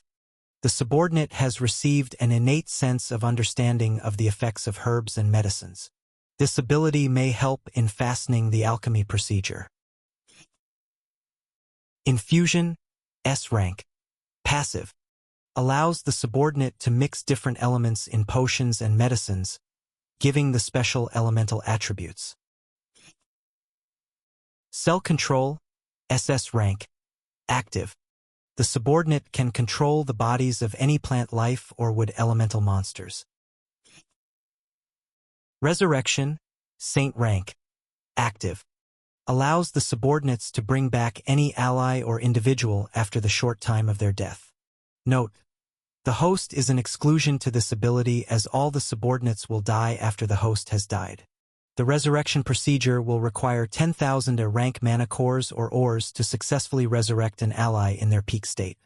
The higher ranked the target is, the more and high-ranked source of mana will be needed. Soul Reformation, legendary rank, active. The subordinate can heal the damage done to anyone's soul over time and even make it stronger by 2 times. Replied the system. Are you ready, master? This will hurt like hell. Spoke Armin as he gave a serious gaze to Khan. Khan nodded in response and spoke in affirmation. I am. After all, I always pay my debts. Khan now lay beside Cassandra, whose condition seemed to be worsening with each passing hour. And after a reminder from Armin about the procedure being painful, Khan braced himself for the agony he was about to go through soon. There were 2 main reasons why Khan made this decision to save Cassandra, even at the cost of sacrificing a portion of his soul. One of them being regardless of her reasons. The fact remained that Cassandra had indeed saved Khan's life. Because even if he had somehow managed to live after getting hit with that soul attack from Caladrius, he'd either faint or be in a helpless state where the legendary monster could simply kill him with any of its wind elemental skill. Even Armin would not have been able to protect him in that state, because Blackwell and Oliver had already fainted and he himself had no offensive skills or hiding skills to protect Khan. If not for Cassandra protecting him in that last moment with the protection barrier, which was many times stronger and defensive compared to any barrier Khan could cast himself, as he was an intermediate rank magician as well. He managed to live and also fight back after he survived from that devastating skill. Unlike some morons thinking that he was acting like a simp, any reasonable person with a self-consciousness would be able to see that he was actually repaying a life debt. If he didn't do anything for the person who saved him from a certain death, knowing that there was a way, would Khan be able to even call himself a man? The second reason was pretty obvious. If she died, the wrath of the Michelson clan, the 3 noble factions defaming him throughout the Empire, would be extremely hard to deal with. Although he had managed to kill of the Caladrius to quell the anger of the people and avenge the fallen soldiers of the military border, this would also raise unnecessary questions. Because no semi-saint had ever managed to kill a legendary rank monster in the 1,000 years since the Empire was formed. And Khan didn't want to attract too much attention to this topic, as it'd entail him revealing too many of his secrets he didn't want anyone to know. Just then, Armin spoke as he placed few artifacts and runestones around them. Master, you will be in a weakened state for few days, and as I extract a portion of your soul, it will be unbearable. So you will have to endure it no matter what. Because if we fail, your soul will be damaged just like her. Although you won't die, but the price to pay for it won't be cheap. Warned Armin again. Begin, spoke Khan and took a deep breath. The following second, Armin moved behind the bed and placed his palms on both Khan and Cassandra's heads. Clink, clatter. A large burst of green aura emitted from his body and shook the room. And that very aura then covered Khan and Cassandra at the same time. Crack, crack, boom. Khan's black and red aura suddenly erupted out of his body, and so did Cassandra's purple aura. Khan suddenly felt like his blood was being sucked out as his skin started becoming dry. Crack. Multiple cracks formed over skin regardless the part of the body, and Khan's felt like he had turned into a hard wooden tree that was completely dried up. Erf! Wailed Khan and clenched his teeth. At this moment, he felt like dying 100 deaths with each passing moment, while thousands of spikes pierced through every inch of his body. His breathing fastened and his body trembled in immeasurable pain. Ayaha! He screamed as his head felt like a massive hammer dropped on him and crushed his brain. Just like Armin forewarned, extracting a part of someone's soul was a very excruciatingly painful method.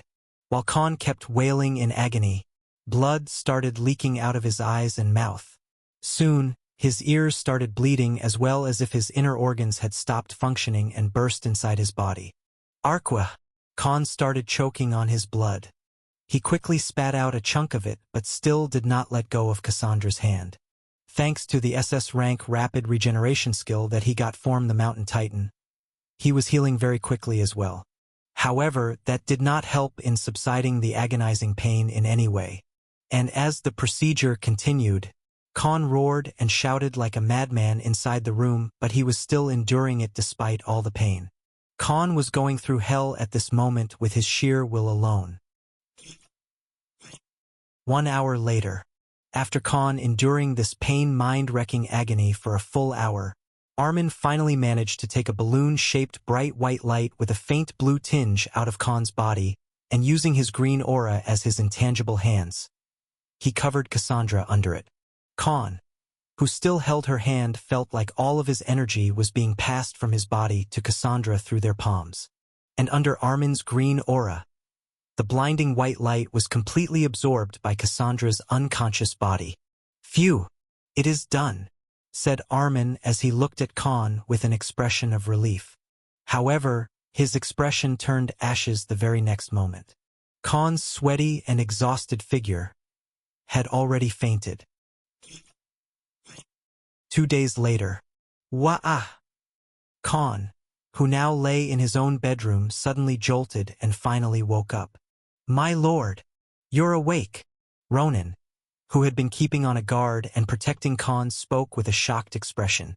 "Ah!" Khan grabbed his head that felt like it would explode any minute. "What are we doing here?" asked Khan as he tried to regain his senses. "We're back in Aser. It has been 2 days since you fainted. We brought you here after taking care of everything at the Caldrus border," replied Ronan obediently. Khan's eyes suddenly widened as he asked, "Where is she?" Ronan slightly bowed and replied in a gentle tone, "We brought her here in secret with us as well. Currently, no one knows about her whereabouts. The Michelson clan's envoy will reach here tomorrow. She woke up yesterday evening. Armin is looking after her," he said, but the next second his expression turned grim. "Master, you should know that none of us are happy with your decision. We know that you fancy her, but going this far and risking your life to save that woman was simply too much," yelled Ronan at Khan. Khan simply rolled his eyes and replied with a poker face, "Go away." Khan glared at Ronan in annoyance as he was misunderstood by the general, who assumed that Khan made the choice because of his so-called and non-existent feelings for Cassandra. "I had my reasons. Just tell me where she is," he ordered. The first thing you asked for waking up is about her whereabouts and condition instead of worrying about yourself." "How am I in the wrong?" asked Ronan as she shrugged his arms. "Do you want to die?" asked Khan in response as he gave a deathly stare to Ronan. "She's on the 3rd floor," replied Ronan, who had a very ominous feeling at the moment.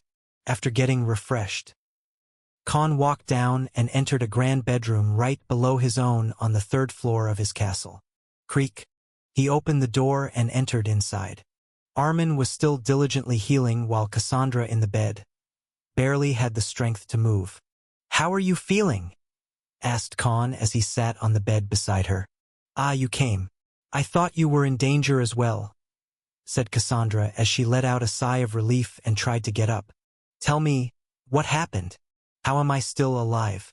I felt like she was about to die before I fainted," she queried with an exhausted voice.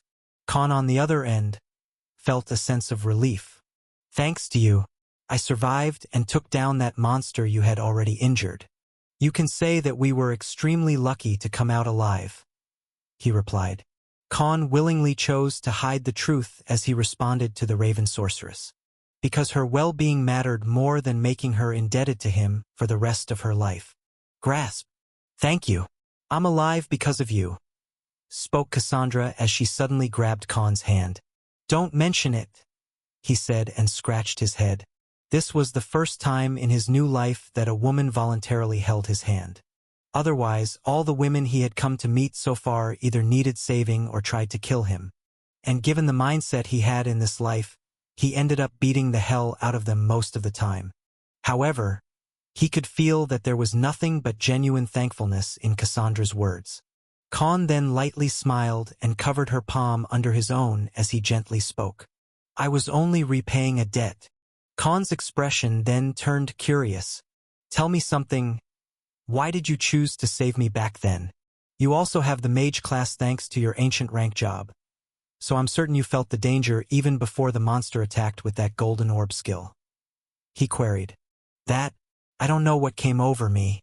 I was already too close before I could react, and when it used that skill, I just felt like protecting you in that last moment and reacted without a second thought, replied Cassandra as her raven hair fluttered gently as a strong breeze entered the room. Khan on the other end felt satisfied after hearing her answer.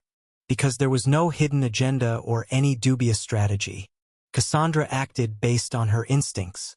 This was enough for him to understand that she was genuinely a good and kind-hearted person when it counted. I guess my opinion of you has increased more than before. Thank you. I mean it, said Khan as he gave a thankful nod to Cassandra. Master, she's putting up a brave act. She was crying the whole night after waking up. For someone named Isaac, Armin said in Khan's mind. Khan suddenly remembered the night of the attack and Cassandra's furious demeanor back then. He quickly remembered about the third heir of the Michelson clan. Get rest. Your clan's envoy is coming soon. You have a funeral to attend, he said in a solemn tone. Cassandra's face then turned crestfallen as she was reminded again about her younger cousin who fell in the battle against the Caladrius.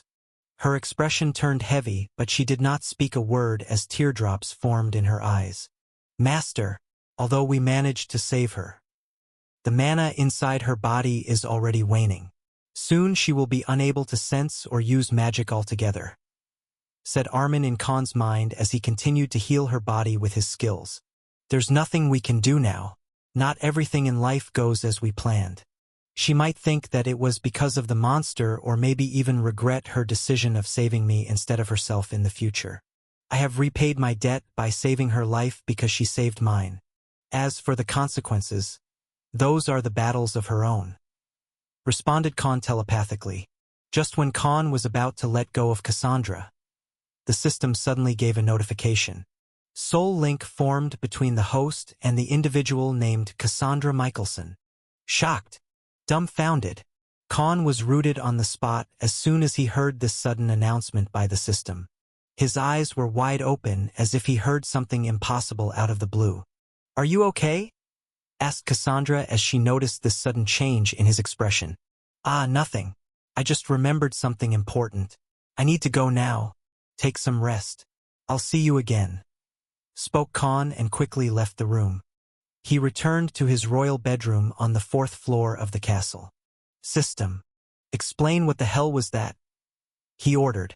System has noticed that there is now an innate connection between the host and Cassandra Michelson. The root cause of this soul link is undetectable as of now since the soul link has been established just a few minutes ago. However, the system can detect one thing for certain, reported the system. What is it? Asked Khan with a worried expression.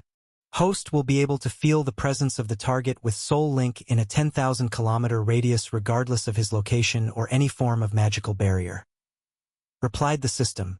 Bewildered, another mind-blowing revelation hit Khan in the gut and rendered him incapable of thinking straight. What kind of nonsense is this? Are you trying to say that? Spoke Khan as his entire body was covered in goosebumps. For the first time, he shivered in fear while not being in danger. Khan then asked in a jittery voice, Cassandra just became my soulmate? Khan had a terrified expression on his face after the system revealed the key information that sent chills down his spine. The consequences of saving Cassandra's life as a form of repaying his debt to her had come back to bite him in the ass real quick. Feeling someone's presence over the range of 10,000 kilometers? That was the most absurd thing he ever heard in this new life. Even fictional romance novels did not dare to go that far. The host sure has a wild imagination. Suddenly the system spoke in his mind. Then what does it mean? He asked curiously. Although all the conditions and effects are not clear for the time being.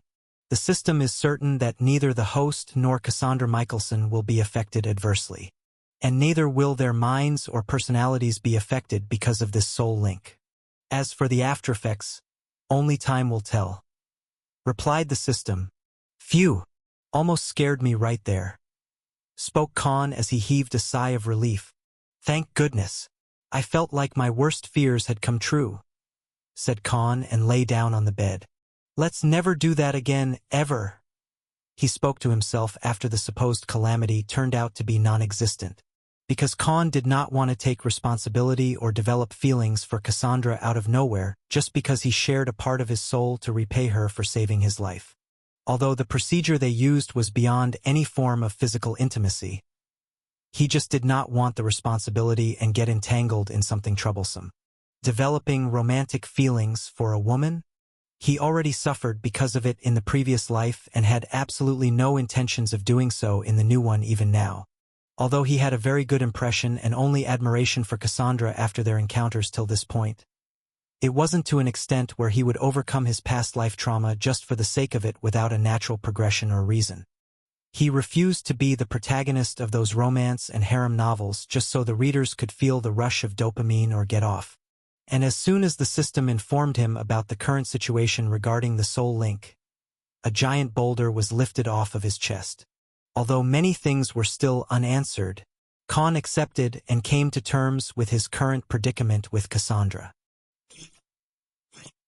Master, we have places to be, spoke Ronan, who suddenly appeared behind Khan. For the next 10 minutes, Ronan explained how they dealt with the situation over the Caldrus border and what kind of measures were taken after the battle ended. And without a surprise, the whole situation had reached the ears of all the native citizens of Verlassen fiefdom.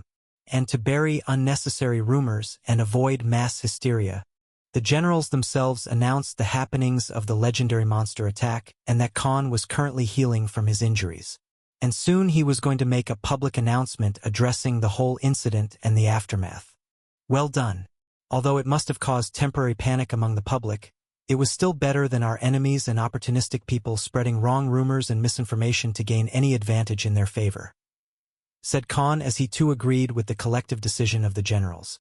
Since the Michelson clan's envoy will come tomorrow, we better do it quickly lest they come blaming me for the death of their third heir, commanded Khan. In the noon, using the broadcasting news network Khan had created that reported the daily happenings and incidents throughout the fiefdom to the common populace, Ronan had all the official channels spread the news about the public announcement that will be held in the evening.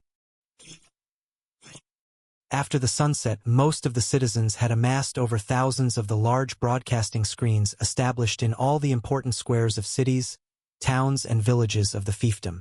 All of them were eager to hear the word of their benevolent sovereign who brought drastic changes in their lives for the better in just 3 months since his reign started. After the preliminary announcement, the majority of the population was already worried about Khan's health since he was already a savior in their eyes. And finally, Khan in his usual gray royal clothes appeared on the broadcasting screens throughout the Verlassen fiefdom. Yeah! He's alive! All hail the sovereign! Millions of people loudly screamed and chanted with happiness as soon as Khan in good health was revealed to them. Although the current Khan was at level 157 after the whole soul transfusion procedure and his body was in a weakened state, he was healthy enough to hold off a public broadcast. However, the expression on Khan's face wasn't of a victorious warrior, but of someone who was in pain and sorrow. People of Verlassen fiefdom, I, Khan Salvatore, your sovereign, would like to apologize to all the citizens, spoke Khan and did a 90-degree bow in front of the whole fiefdom. His dejected and remorseful expression had caught everyone off guard, and quickly, a pin-drop silence ensued among the masses spread throughout the 8,000 kilometers of the fiefdom. I was heavily injured and needed time to heal. That is why I couldn't share the bad news with all of you earlier as I wanted, he said with a crestfallen look. 3 days ago, the main military headquarters of the Caldrus region border was attacked by a legendary rank monster during the night. And although I am standing in front of you while looking completely fine, my heart and soul is in great turmoil. What I'm about to tell you is neither aspiring nor entertaining, but it is the truth that all of you deserve to know. I have already promised all of you that my reign will be honest and transparent. so I shall keep delivering upon that promise. Today, I have a story to tell you, said Khan with a heavy tone. In the following moment, his expression turned to that of defeat and loss as if he underwent an insufferable situation. He continued as small tears dropped over his cheek, a story of bravery and sacrifice. In front of the entire population of the Verlassen fiefdom, Khan's image appeared on the screens spread in all the cities and towns. His dejected and somber expression had already turned the atmosphere dreary in all the crowded places. 3 days ago, at late night, a legendary rank monster suddenly attacked the main military headquarters at the border of the Caldrus region out of the blue. We believe that it was actually the regional overlord of the hotspot of the annual monster tide, and it attacked the headquarters with the intention to invade the inner populated cities and inhabited lands by the people in the Caldrus region.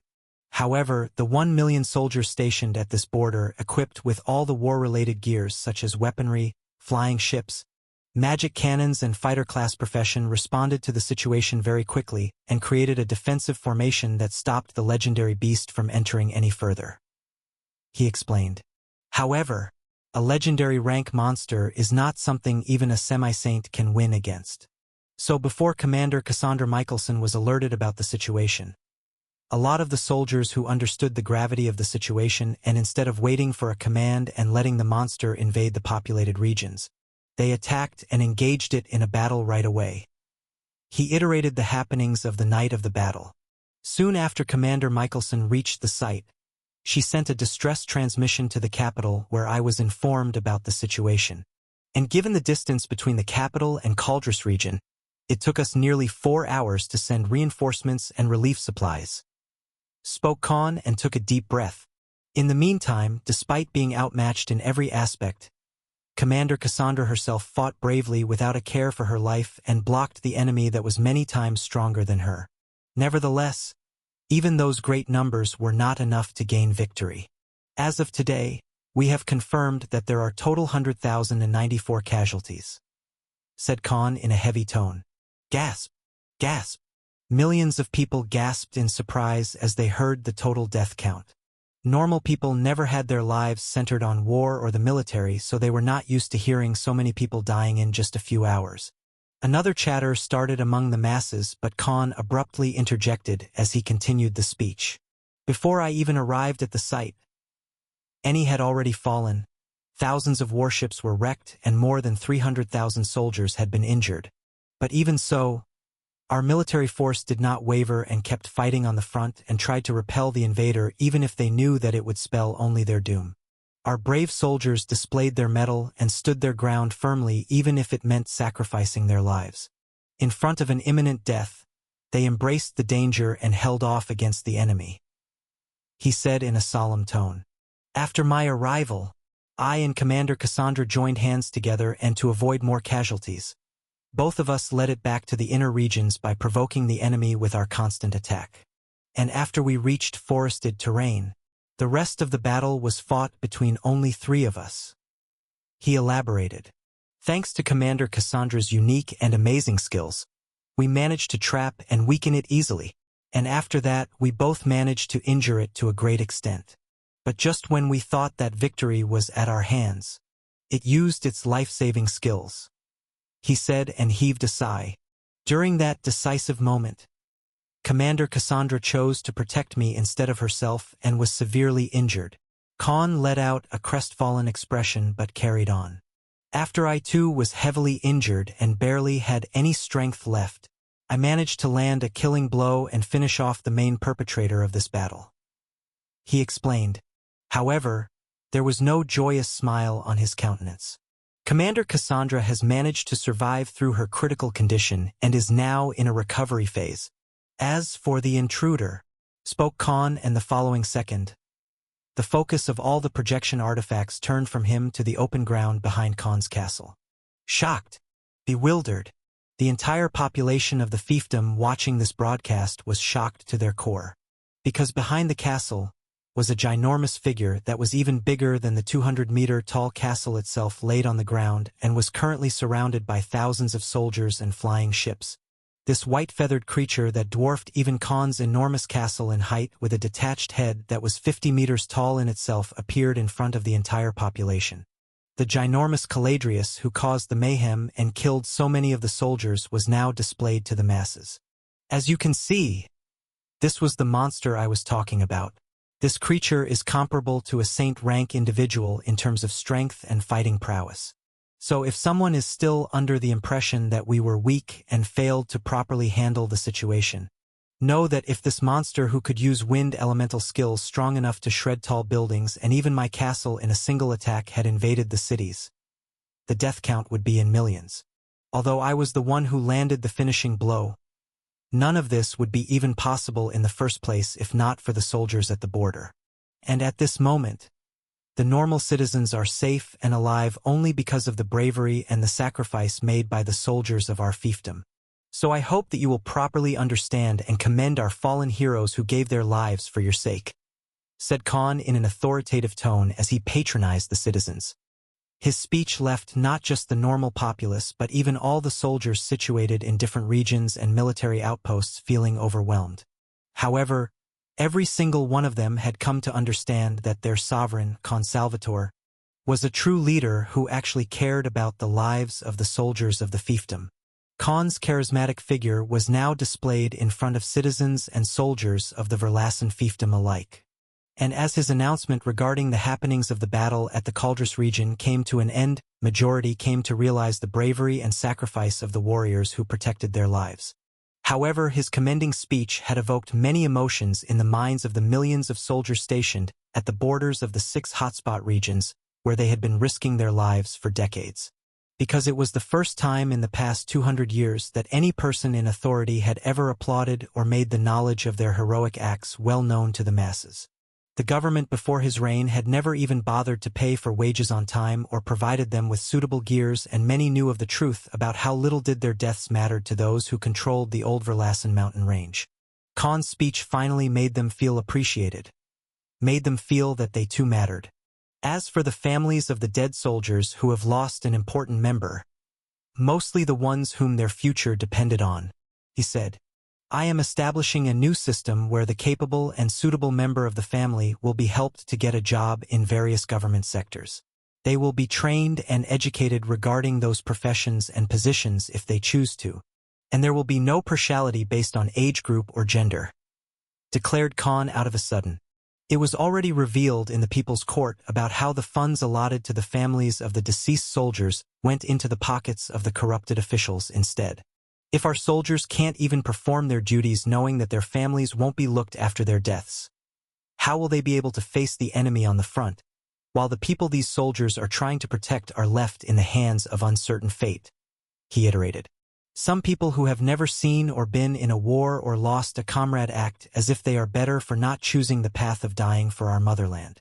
But let me remind everyone that you're entitled to have such opinions, and delusions of being nobler is because there's this very soldier that you criticize is risking his or her life at the borders. It's not the soldiers, but the whole empire that's failing to protect our future.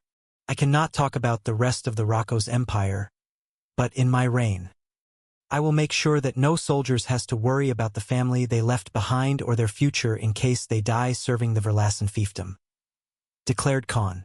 After his speech ended, those who had the notions of the soldiers being weak or the military not having enough strength were forced to shut up their mouths, because the gigantic body of the legendary rank monster was more than enough to make a statement. A being that was comparable to a legitimate saint had caused the deaths of so many people. And even the 2 strongest semi-saints of the entire empire like Khan and Cassandra barely managed to kill it while getting gravely injured. So for the first time in the history of this part of the Rocco's empire, people had come to know the real truth and the dangerous life led by the soldiers who fought to protect the lives of the common citizens. Just by bringing this another harsh truth to them, Khan, who had already become their true leader, gave them a sense of assurance that he will always rule righteously. The 47 million soldiers of the fiefdom, who had their eyes glued to the broadcasting screens, had a different outlook on this announcement compared to the normal citizens. For the first time, someone had addressed losing a comrade in war, the sacrifice they made, and how they had to worry about the families left behind. And his new system of looking after the families of the martyrs was something they never even thought of. A small compensation in the form of money was never enough to give their families a sustainable life. But with this new system, they could at least be relieved. At the present moment, Khan had proved himself to be a reliable, competent, and honorable sovereign in their eyes. He not only protected the lives of the people, but he also killed the enemy who killed so many of their fellow comrades. And him establishing this new system throughout the fiefdom was something they were not even capable of thinking of. To them, Khan had now become a ruler worth dying for. After Khan's public announcement ended and the night came, he now sat on his black and golden throne in the main throne hall of the castle. "Yawn. How was I?" asked Khan to Ronan as he yawned. "If I didn't know any better, even I would be moved by your speech," said Ronan as he praised Khan's acting skills. "Gosh, I'm not that heartless, you know. I do feel empathy towards the dead soldiers. But I have too many people to look after and I can't be everywhere at the same time. Plus, it's just something unavoidable at this point. I can protect what I can and won't meddle in if I can't change the outcome," spoke Khan as he leaned back to rest. "Now I understand why everyone tries to bury the truth to keep their power," he said.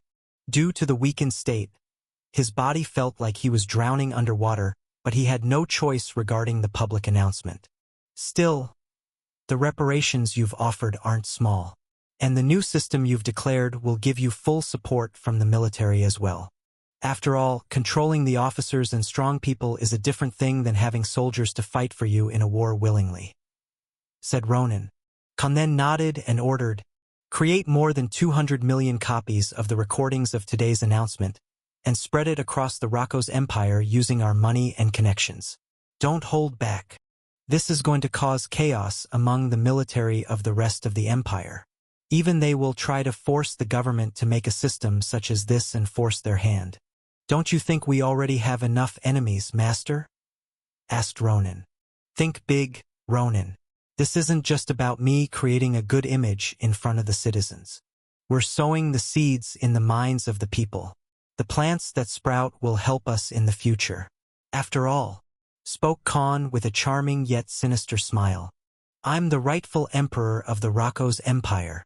Khan now dozed off in his royal bedroom while he had a carefree expression after recent events. The past 3 days had been very crucial for him in many ways. Although the circumstances were against him in many ways and he had to deal with the matter carefully, he succeeded thanks to his wit and acting skills again. Khan knew that public outrage would occur if he tried to bury the incident of the Caladrius attack or cover up the number of deceased during the battle would help his enemies that still served the 3 noble factions. Instead of letting them use this chaos against him, Khan made use of this adversity instead. That is why, after the generals announced Khan personally addressing the issue as means to control damage, he decided to elevate the whole scenario from just a normal report about the incident and turned it into an emotional speech that touched the hearts of citizens and military soldiers alike. He acted like an emotional ruler who was devastated by the tragedy and turned the opinion of the public in his favor before even someone added the fuel to the fire. He turned this calamity into a golden opportunity to show that he can actually protect the people and is strong enough to kill even a legendary rank monster.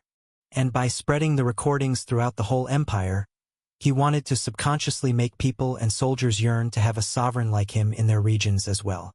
Having a ruler like Khan, for whom their lives mattered, along with his transparency and the new system that he'd soon establish was extremely alluring and desirable to all the soldiers of the empire. This was going to spark another chaos in the empire soon. But it was something he too wanted to see happening. Although Khan currently had no plans to become the emperor, it was just a shot in the dark. And if it ever came to it, this incident might as well turn out beneficial to him instead. This was the textbook method of getting in people's heads using emotions such as anger, hate, empathy, and love practiced by many politicians.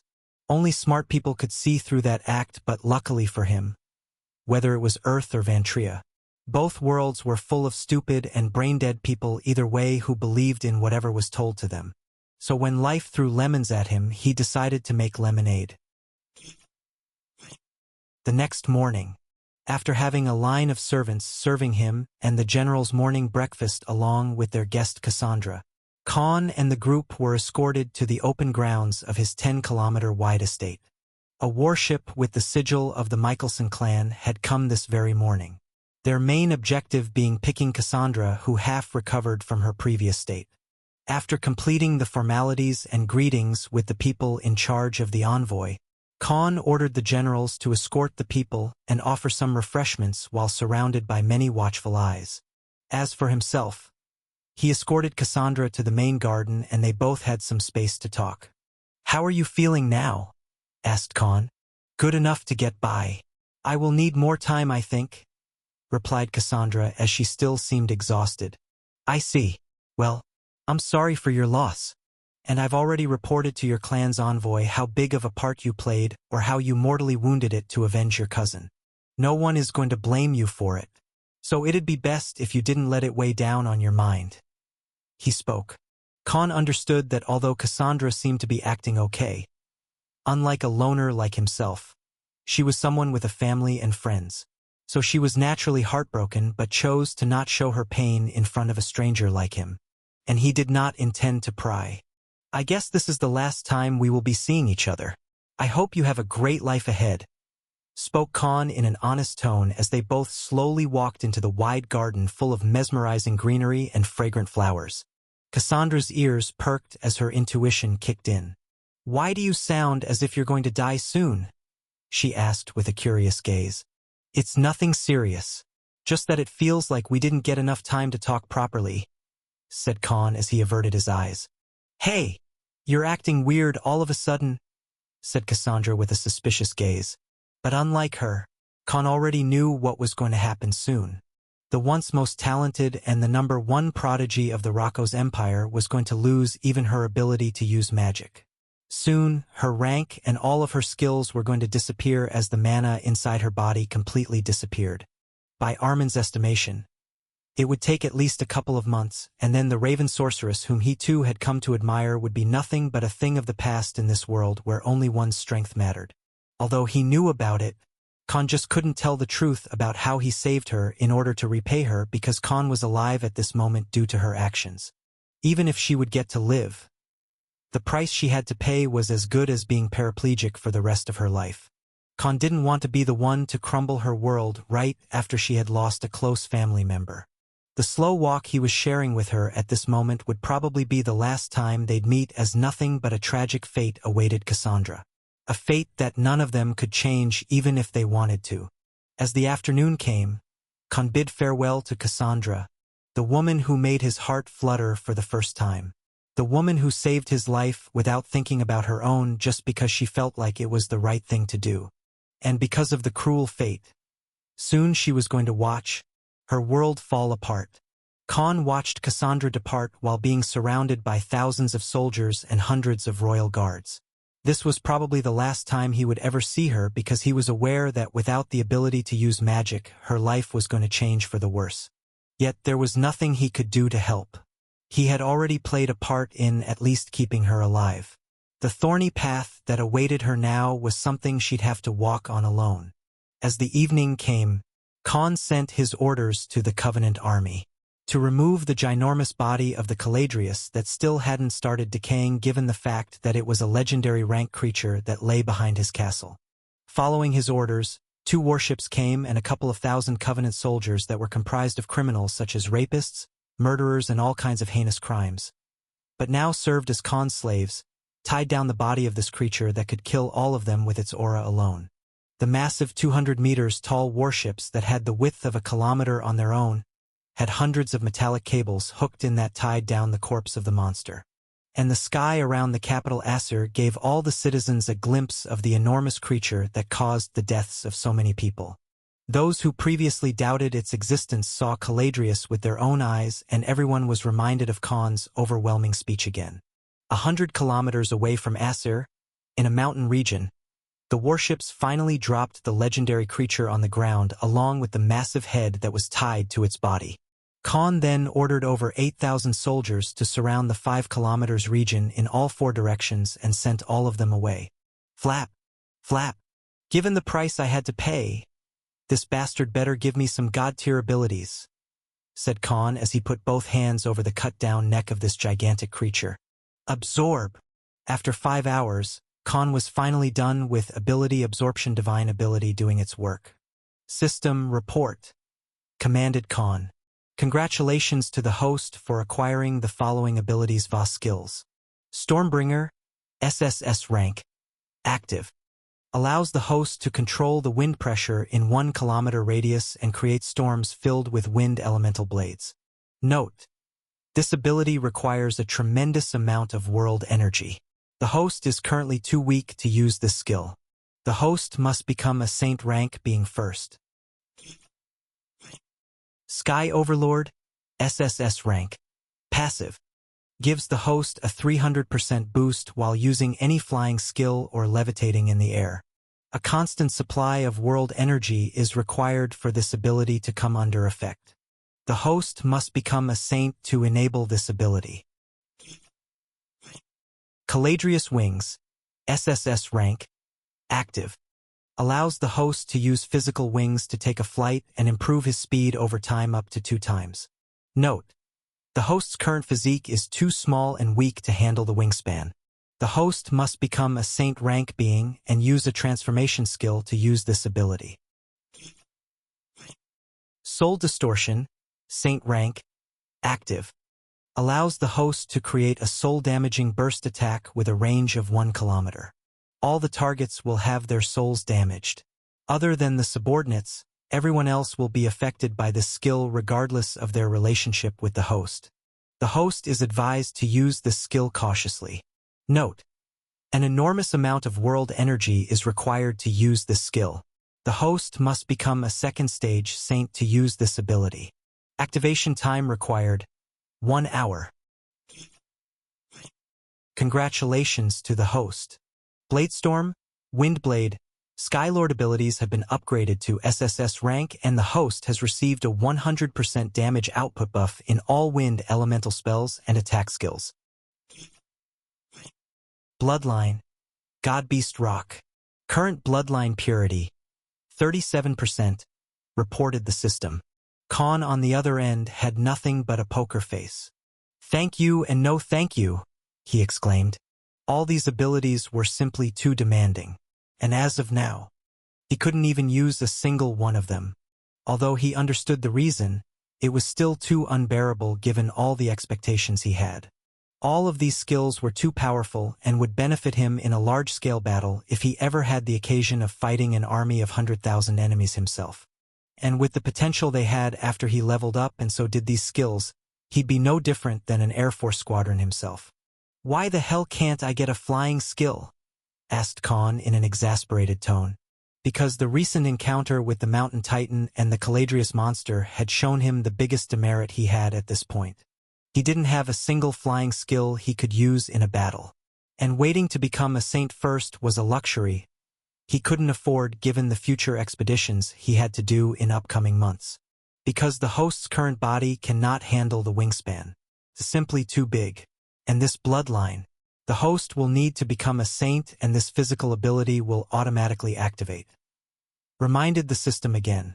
However, the biggest benefit he received for now is that all the wind elemental skills rose by 2 to 3 ranks and most of them became SSS rank themselves. Ugh! Thank you for the harsh reminder again, said Khan in an annoyed tone. I guess I have no choice but to wait, he said. All right then, come out. Spoke Khan, and suddenly, a general with 2 black wings jumped out of his shadow. The reason why he brought this general in his shadow was because he didn't want anyone to link the disappearance of this ginormous body with this subordinate of his. The black-winged and brown-haired archer general knelt in front of Khan with a content expression as he too was finally getting a rank up after a long time. Let's hope you're much luckier than me, said Khan and spoke the general's name with a grin. Oliver. Khan now stood in front of the enormous body of the Caladrius monster and decided that it was about time Oliver, who had flying skills after his previous evolution, needed another rank up.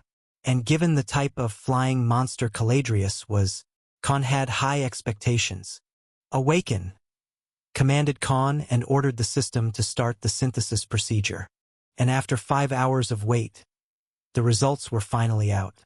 But as soon as the divine ability was done with its job, the entire 3 kilometers of space froze under insurmountable pressure. Khan, who was baffled after this sudden occurrence, was also frozen on the spot under the horrifying and tyrannical pressure made of world energy, as if Khan was facing a legit saint. "System, what's happening? This doesn't happen when I'm ranking up a subordinate," queried Khan. The host has experienced this phenomenon before. It occurs only when a subordinate breaks the threshold of a species restriction and evolves into a higher form during the synthesis procedure. The last time this happened was, reported the system, but before it could even complete the sentence, "When I created Rudra," spoke Khan with an awestruck and flabbergasted expression. Thunderclap, thunderclap, without even giving Khan a moment to digest the fact. A heavy and extremely overbearing pressure was released that even made Khan, the master of this resultant creature, fall on his knees. A dense cloud surrounded by ear-deafening lightning strikes and whirling storms came to be, and Khan himself was flung high in the air till he landed half a kilometer away. Thud! Thud! Screech!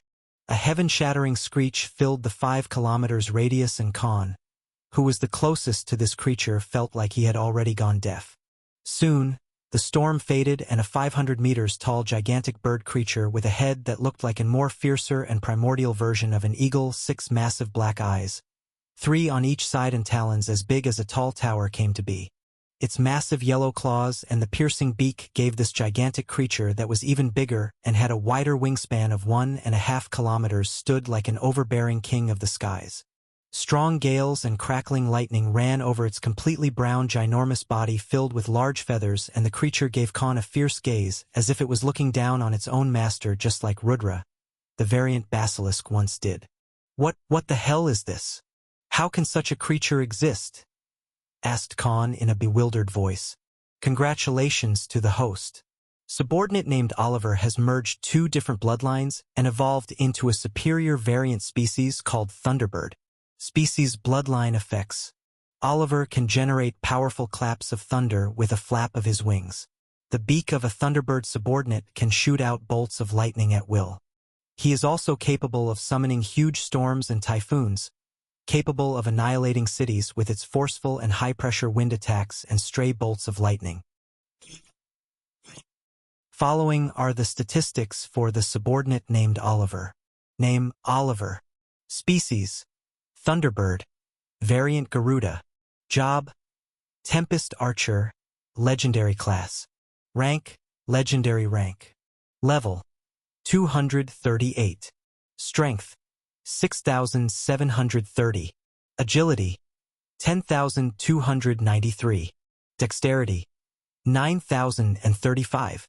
Defense: 5,731. Mana: 5,472. Following are the newly acquired abilities and skills. Stormbringer, SSS rank. Caladrius Wings, SSS rank. Soul Distortion, Saint rank. Skylord Va Sky Overlord skills have merged and created an upgraded skill named Sky Emperor. Sky Emperor, Saint rank. Passive. The subordinate holds control over the wind element and magic within a 5 kilometers radius. All the wind elemental attacks and spells can be controlled and negated by the subordinate regardless of the caster being an ally or a foe. Subordinate now has a 300% innate boost in all flying skills. Following are the upgraded physical skills VA abilities. Jetstream, SSS rank. Active. Allows the subordinate to create air pressure in a 1 kilometer area to propel himself in the air with high-pressure wind. Thunderbird Wings, SSS rank. Passive. Gives the subordinate a 400% buff in speed and agility while flying. The maneuver speed during flight increased by 200%. Horus Eye, SSS rank. Passive. The subordinates can sense and locate everything within a 20-kilometer radius while flying. All the minute details will be clear and visible to the user. Guardian of the Squadron, SSS rank. Passive. All flying allies within 10-kilometer radius of the subordinate will receive 80% increases in speed and maneuverability. Allies capable of flight will receive a 60% increase in attack damage while attacking from the air. Following are the magical skills VA abilities. Arrow Storm, SSS rank, active. Allows the subordinates to create 500 mana arrows, each one being 10 meters in height and shoot in multiple directions. All the arrows can be individually controlled by the subordinate. Descent of the Sun, SSS rank, active. Subordinate receives 450% attack buff and magical skill damage during noontime. The more time under the sun spent by the user, the more increase in attack damage. Note: all of the listed abilities can be upgraded with rise in levels and rank of the subordinate. All archery skills of the subordinate have been ranked by 2 ranks after the evolutions, and their effectiveness, attack damage output, and range have been increased by 3 times thanks to the subordinate invoking a legendary class called the Tempest Archer. Reported the system. Blood hell. Not just 1 but 2 Saint rank skills? Said Khan with a bewildered expression. Because even Armin and Blackwell only had 1 Saint rank skill even now. But Oliver straight up had 2 of them. As if this legendary Caladrius monster was created for the very purpose of giving such a huge upgrade in ranks and abilities to Oliver. The result of the synthesis was completely unexpected. Oliver's Garuda bloodline mixed with the Godbeast Rock bloodline and created a whole new different version called the Thunderbird. And based on the abilities and skills he had, if he were to fight Caladrius in a one-on-one battle, Oliver would definitely be the victor because of the many buff skills he already had thanks to his Tempest Archer class that he could use even in his Thunderbird form.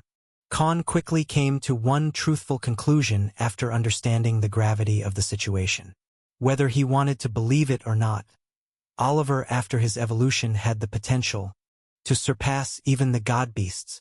In front of a gigantic general whose most of the body was surrounded by strong gales, sharp wind blades and raging lightning run amok, Khan stood speechless while still being in awe after looking at Oliver's new legendary rank form. The thundering sound echoed in the 5 kilometers radius, and even the Covenant soldiers who had surrounded the forested region felt an ominous aura coming from the inner region where they dropped off the legendary rank Caladrius as per Khan's orders. Meanwhile, Khan was still contemplating the amazing abilities and skill boost Oliver received after the evolution. Just the old abilities that were now upgraded to SSS rank were more than enough for Oliver to become a force to be reckoned with that even a saint of the same stage would have to worry against in a one-on-one battle. But apart from that, Oliver inherited all of the abilities of the Caladrius, the monster that almost killed Khan for sure if not for Cassandra saving him at the last moment. And Oliver had the Sky Lord as well as Sky Overlord abilities merged to form the Sky Emperor passive skill. A legit Saint rank skill that made him a horrifying opponent in an open ground battle. Because not only did he have plenty of AoE attacks of his own that were more than enough to decimate an entire city or an army, the 4 times boost in flying speed and maneuverability, 2 times buff in attack damage output in all wind elemental skills and spells he could use in both forms thanks to the evolution was too big. And lastly, the 2 times increase in total range in all of his archery and wind elemental skills gave him the ability to even shoot an enemy to death from 3 kilometers away. A feature Khan hadn't even imagined to be possible but became true thanks to the Tempest Archer legendary rank class. And Oliver also had the Soul Distortion Saint rank skill. The very skill that destroyed Cassandra's life and forced Khan to sacrifice a part of his soul. Even a second stage saint would not survive against that attack in his current state. The more his levels rose, the stronger opponents he'd be able to kill with that skill in the future. And most importantly, Khan could even use it to fatally wound even the other heroes of the gods if they were ever put in a clash. On one side, Armin had the Soul Reformation Saint rank skill that could heal the damage done to someone's soul, while Oliver had the Soul Distortion that destroyed one's soul from the inside. So Khan basically had control over both sides of the coin. And although the Tempest Archer wasn't an ancient rank job like Blackwell's Abyss Knight job after the evolution, it was still the most amazing job when it came to lunge range fighter professions, as it too would increase with Oliver's levels and rank in the future. The way he saw it, it was an absolute win-win situation for him. At this point, Even Khan felt like he didn't need any flying skills, because Oliver was big enough to carry over 100 people on his back and fly as fast as a fighter jet. And given the massive size and his wingspan that was half times wider than the Caladrius, Oliver was now a natural calamity himself. At this rate, he can at least fly at 2,000 kilometers per hour speed and maybe even 12 kilometers top altitude after the upgrade. And since most of his skills will rise in effective range and output as he levels up more, I feel like I've created a monster with a potential to surpass even the God-Beast Rock. Concluded Khan after giving it a complete thought. Because Oliver can even kill a second stage saint just like Blackwell and Rudra at this point. And Khan now had two. And now I will never have to worry about a flying enemy or even an army of warships until I become a saint myself. This is many times better than I expected. Spoke Khan with a joyous smile, because even if Khan had gotten those skills, he didn't think it would have caused such a great transformation or have that much attack range or damage output. Oi, take a human form. You're drawing too much attention, commanded Khan. The ginormous thunderbird that had most of its body surrounded by lightning storms quickly started reducing its size, and in just 30 seconds, a humanoid winged creature stood in front of Khan. However, unlike before the evolution, Oliver's new appearance had changed drastically. What the hell? System, why isn't he looking like a human? Asked Khan as he gazed at Oliver's new appearance. A 3-meter-tall half-bird half-human with two large brown wings on his back with the head of an eagle-like creature with claws on his hands and talons as its hind legs now stood in front of Khan. Because the prominent bloodline of the new species Thunderbird is simply too powerful. Unlike the subordinate Blackwell, who only possessed an evolved Minotaur bloodline, the subordinate Oliver was already a creature with a superior variant species. And after mixing with the God-Beast Rock bloodline, the new species Thunderbird is something that has the potential to be on the same level as the 3 primordial monster bloodlines if evolved and ranked up properly. Reported the system. That's not helpful. It will be troublesome to explain his new appearance to other people and those who already work under him in the fiefdom. Plus Albestros knows him well as well, said Khan in an irritated tone. Because no way would many people just buy this sudden change in appearance and size. But the next second, however, Oliver interjected. Master, I'm okay with this. I do not wish to take human form from now on anyway. The general, who now looked like a hawkman, had a resolute gaze in his now yellow eyes. Why? Asked Khan curiously. Because that is the, said Oliver with a prideful tone as he revealed his reason. Will of the heaven.